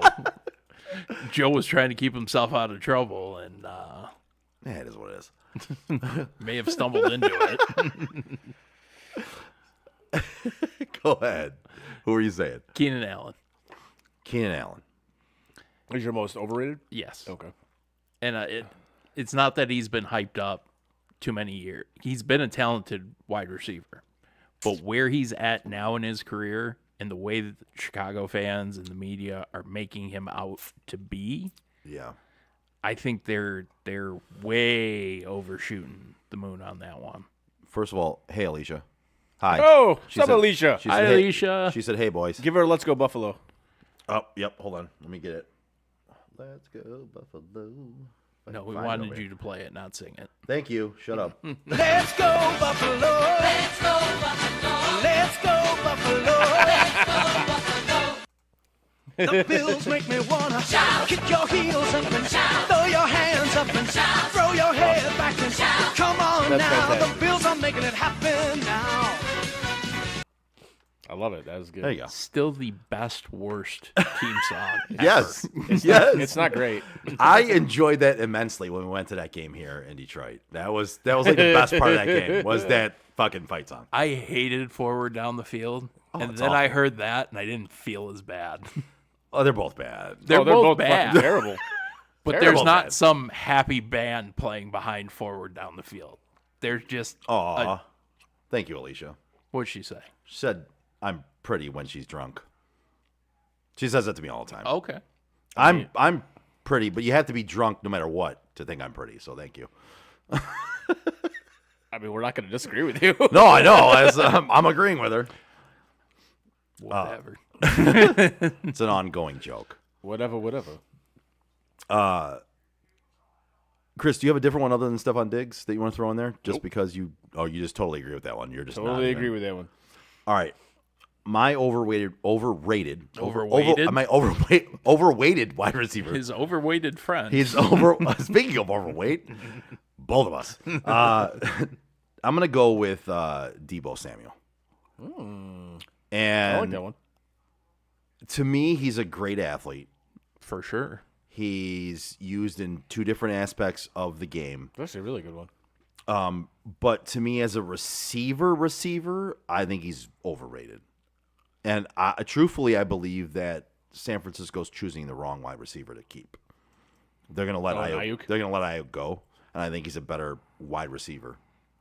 Now, Debo adds different aspects to the game, and I get that, but I think those days of excelling at that are past him. I just don't see it. So in my opinion, Debo is the overrated. Today, Junior. Today, Junior. Overrated.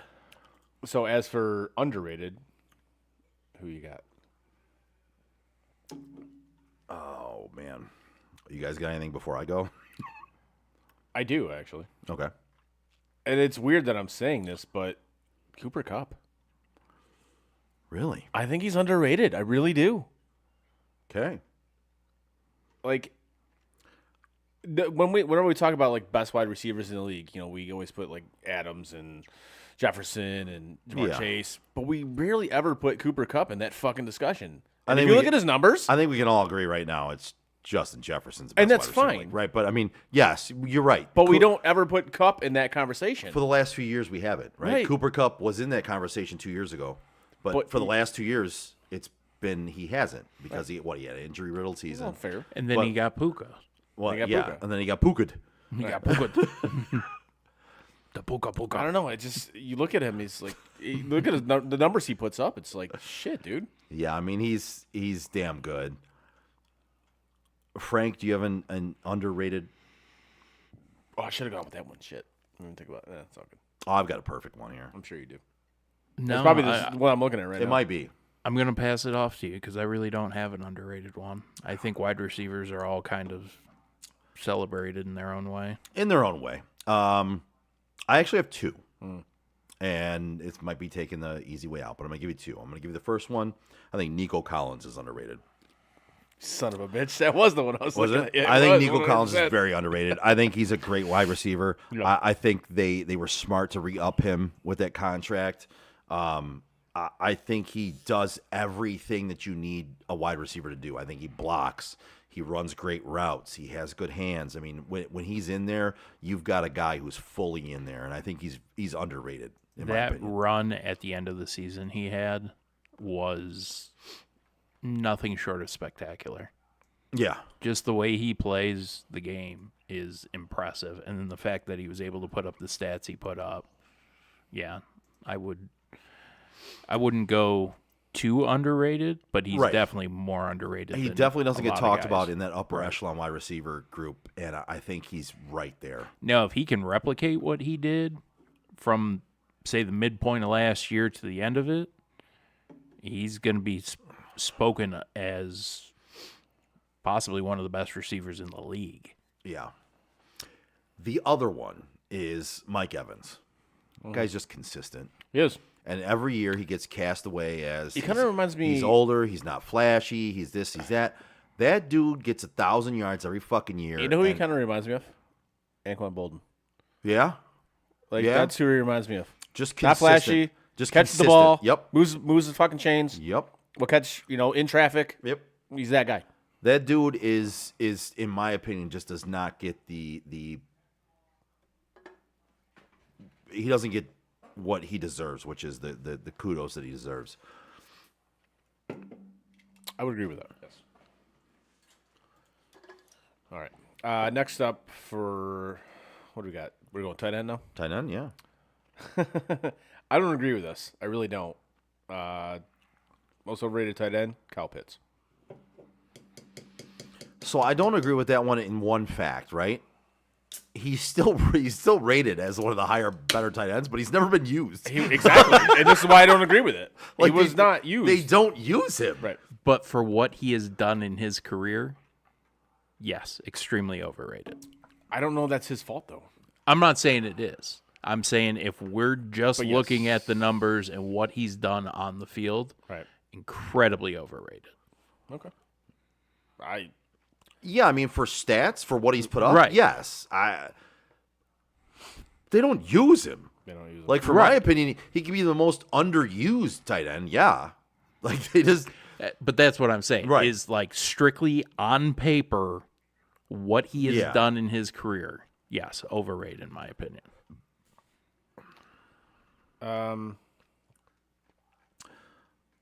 Overrated? I'm going to go Dallas Goedert. That's literally who I was going with. Yeah? Yeah. The dude is every year, like we hear about how great of a player he is, how great of a tight end he is, how he's going to do this, that. Yep. And then he gets hurt. He just doesn't excel.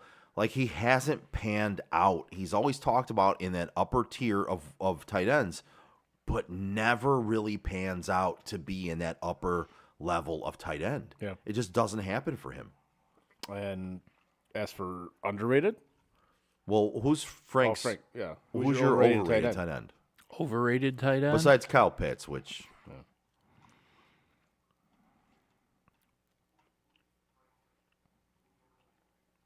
I mean...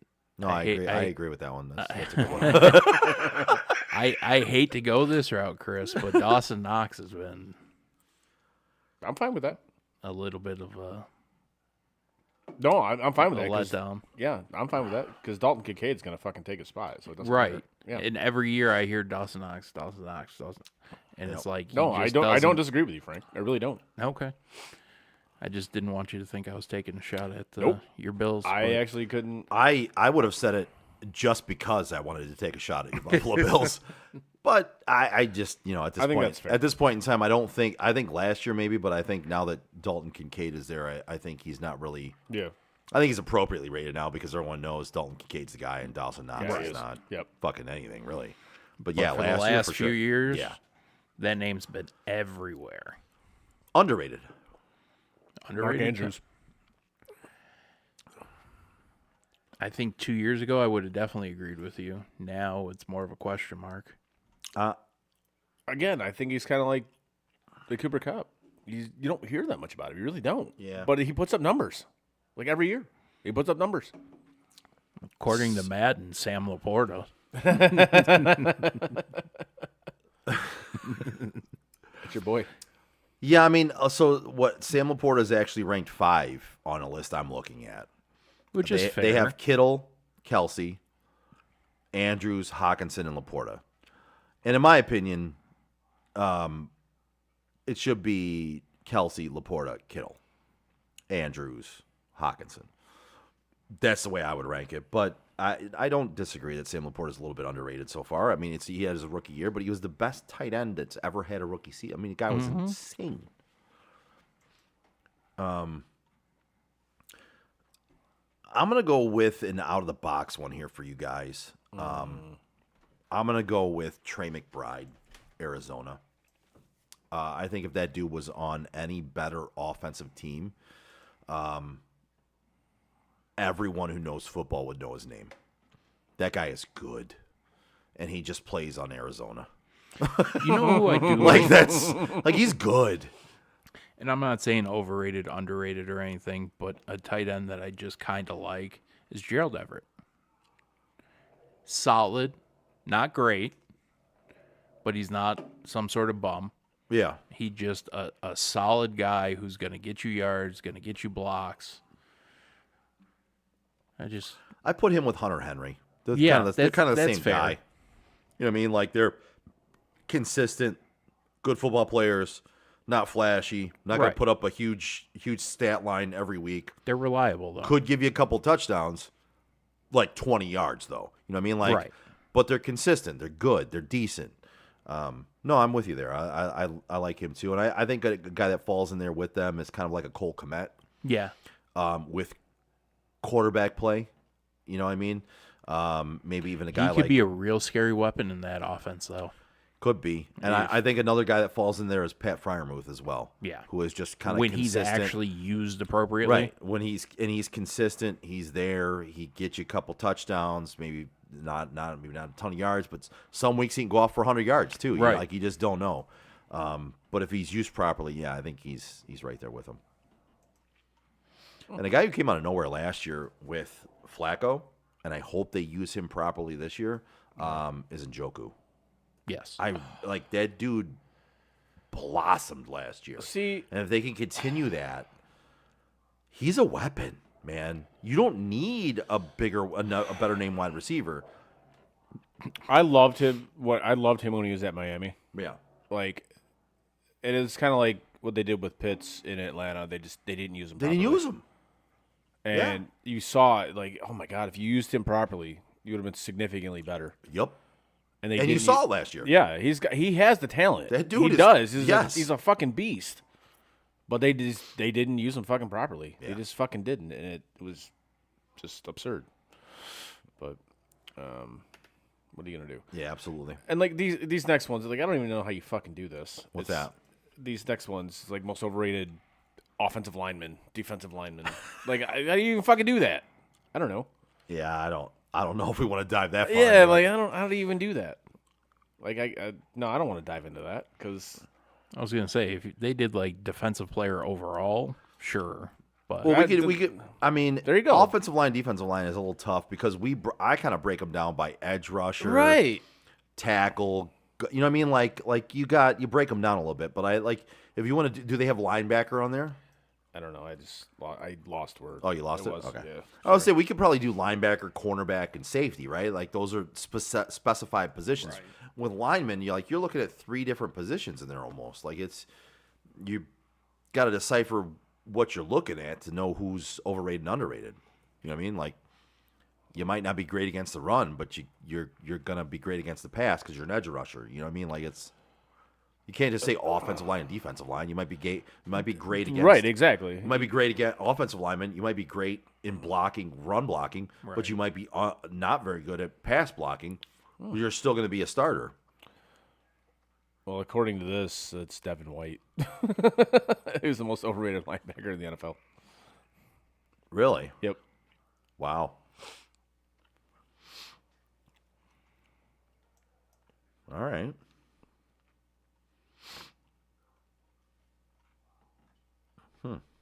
And this isn't even the same list. I'm looking at a completely different list. Devin White, huh? Like they do have it on the original one we were looking at. Yeah. It has like the most overrated offensive lineman. It's Orlando Brown Jr. Okay. And the most overrated defensive lineman is Leonard Williams. But again, it's like how do you even judge that? Yeah, it's a tough one to judge. And edge rusher is Joey Bosa. That's fair. I actually kind of agree with that one. Yeah. That's not that far off. I actually do kind of agree with that one. He's hurt every year. Every fucking year. Yeah. And this one has Devin White as the most overrated linebacker. I look at three different lists I've just looked at. They all have Devin White. They all have Devin White. Yep. Well, that's funny. Most overrated DB, Marlon Humphrey. The most underrated DB is you.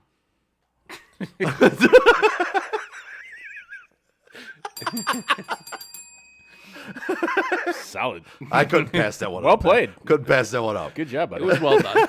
That was well done. In a show full of some clunkers. Yeah. That was well done. That was good. Yeah. That was a good job, buddy. I had a couple of good ones. Well done. That's fine. Well, no matter what you guys thought. I thought they were good. Oh, they don't have most overrated kicker? That's what I was really looking forward to. Damn it. Who's the most underrated kicker? Underrated kicker? Yeah. Oh, good lord. Like I actually fucking care. None of them they're all overrated, honestly. Fucking Harrison Bucker. They're all overrated. Fuck them all. For the brand. Stupid. Fuck that all. one especially. Fuck them all for the brand.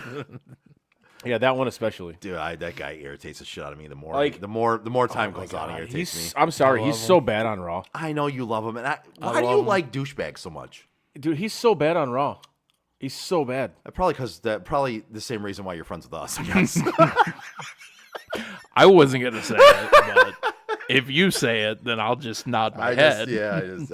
I walked into that one. You walked yourself into that one, held the door for yourself, and then was just like proceeded through it. Fuck. Announced I was entering it. Yeah, that happens. Yeah. I don't know. I can't tolerate that fucking dude though. It's just like it wasn't as bad before, but the longer time goes on, it gets worse, man. It does, and like when I heard that he might not be signing his contract or they weren't going to offer him a contract for College Game Day, I'm like, sweet, maybe I'll actually watch College Game Day again. He really wasn't. He doesn't need to be on that show. No, he doesn't. At all. Like, I enjoyed it with him on there, but he didn't bring anything to the table. Stick to your fucking daytime show. That's fine, and I will give him credit for this. He actually is a hockey guy, and he's bringing hockey to the forefront. I appreciate that. I really do. But him on game day and him doing WWE, it's atrocious. I'm glad you brought that up. It's awful. That's the one that irritates me the most. I can avoid his show during the day because I don't watch it. Right. The WWE shit, it's awful. It was good at first, and I'll give him that. When he first started doing it, it was decent. I didn't mind it. I actually appreciated it a little bit. It brought something different to it. Now, again, he's become a caricature of himself. Yep. And I'm telling you, this is weird. I know you're going to tell me this is weird. Both the whole pencil flip thing irritates the shit out of me every fucking time he does it. I fucking can't stand it. And he does it like it's a parlor trick, as if he's like some fucking trained monkey at a circus, where he's like, look what I can do. And he flips the fucking pencil up and catches it like he's doing something great. He does. Like, yeah. But he flips it up and catches it. And But he does it a lot smoother than I did it. But he does it all the time. It's like, I know. Bro, congratulations. It's annoying as fuck. Congratulations. Imagine watching a 3-hour show with him just sitting there the whole time. Does he do that the whole time? Oh, yeah. Oh, my God. I couldn't take that. Now you want to talk about caricatures? Dude, the Spit and Chicklets guys. I'm fucking done. Done. Yeah. Done. They're a little overdone Holy at fuck, this point. dude. Like, I used to love your show.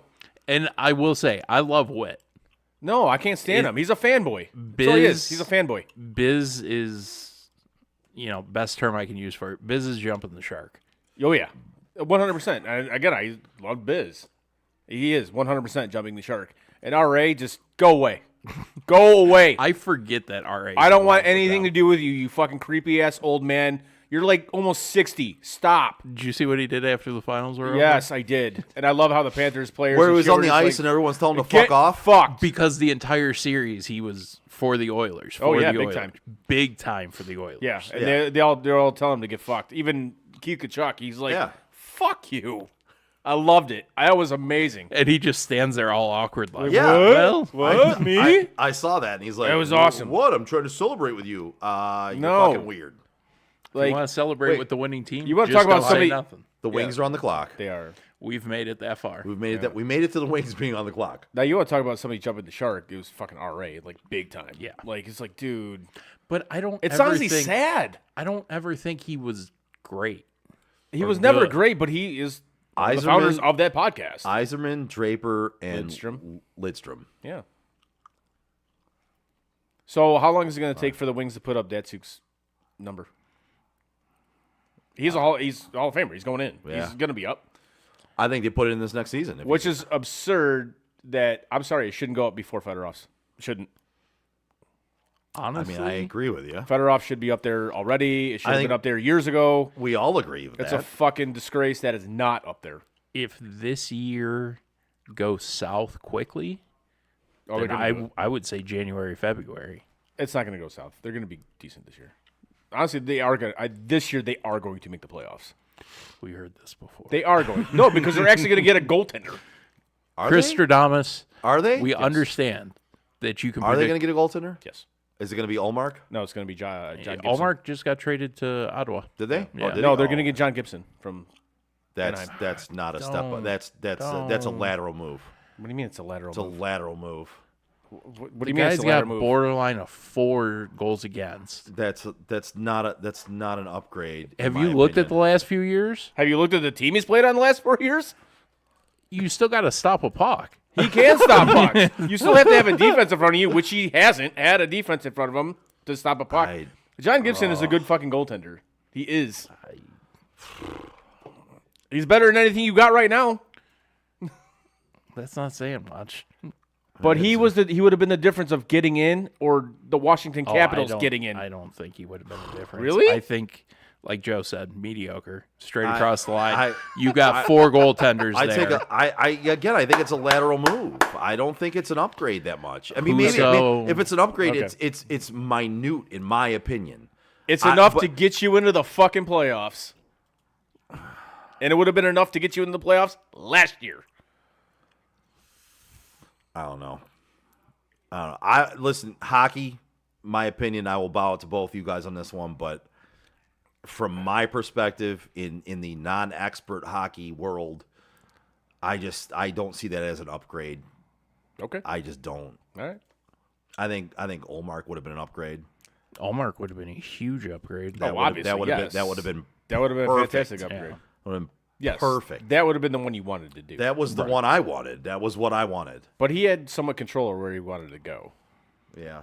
He had control over where he wanted to go, and then the club was listening to him on where. And that's the wanted thing, to go. were the Red Wings willing to give him an extension? I don't know that he would have came to the Wings. Again, even if he was willing, they drafted. Were they going to give him an extension? They drafted Michael Branzig Nygaard. Yeah, right wing. they drafted a Mora, Swede. Sweden. That's all they draft. They draft Swedes. But if Lindstrom says he's good, then hopefully Lindstrom's right. Yeah. 6'1", 207. Okay. It's not He's exactly Norwegian. a small boy. Norwegian? Norwegian. Oh, oh my God. Yeah, all right. Solid pick. Like, and this is the issue I've always had with club legends running your favorite team or a favorite team. Yeah, I think we've talked about this before. It really never ends well. It's such a thin line. Either it goes incredibly well, or it goes incredibly bad. I think it gets better this year. I think than it has been. Yzerman's at an all-time low as far as approval rating right now. I wouldn't disagree with that. But I think you have a move in the front office that's coming, and I think Ken Holland's going to be coming back as an advisor. Nope. Not happening. I'm telling you, it's not happening. I'll tell you right now, it's not happening. If anything, I'm intrigued now. I just want to hear this. No, because I don't know what you're talking about.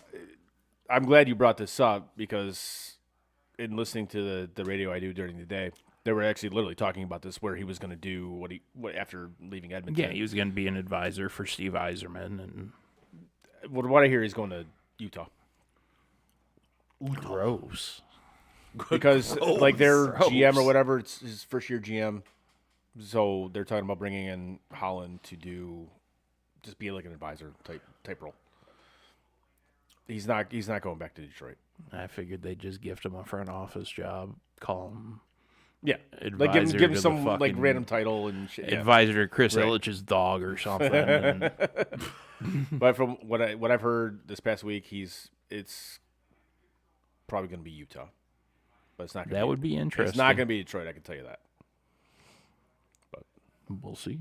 Christodamus. Hey, his record with the Wings ain't so good. Hey, you guys know more about Christodamus than I do. Okay, like his legend is growing. Maybe sitting there watching hockey games, and he'll tell me what's going to happen, and it happens. His legend is growing. Yes. Boom. Legend. He is the Christodamus of legend, like Puss in Boots, but different. Never seen Puss in Boots, but different. It's like Kibbles and Bits, but different. Another movie reference. Oh fuck! All right, you guys got anything else? No, man? We're at 9:10. Yeah, man, we didn't have anything 2 hours ago. I know, it's true. All right. On that note, give us a like, a share, and a follow on our social media like Facebook, Twitter, Instagram, Twitch, and YouTube. Friend, let the dogs out. You can find all our podcasts at your favorite podcast provider. As always, I'm going to tell you to check out SOTDET.com. Click on shop. Buy some shit. We would appreciate it. It supports us. Been fun. Apparently, they're already outside. So SOTDET.com. The dogs are outside. Frank is in the house. Yeah, it was nice to be back. This Thanks has been for a hell of having a me. show. We appreciate it. See you next Tuesday. Or And Wednesday. that is it for us today. No, God, please, no! Bye. Have a great time. No, God! Bye, guys. No. Bye, buddy. No! Goodbye. No! Goodbye. No! It's never goodbye. You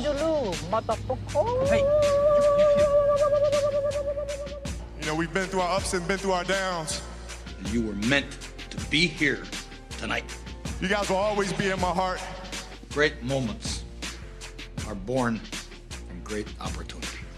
I think the most important part is that we all stay together throughout. Don't give up. Don't ever give up. Live. Fight like hell. The best thing I've ever done, the best thing I will ever do, is be a dad. God, I love you guys. Mamba out.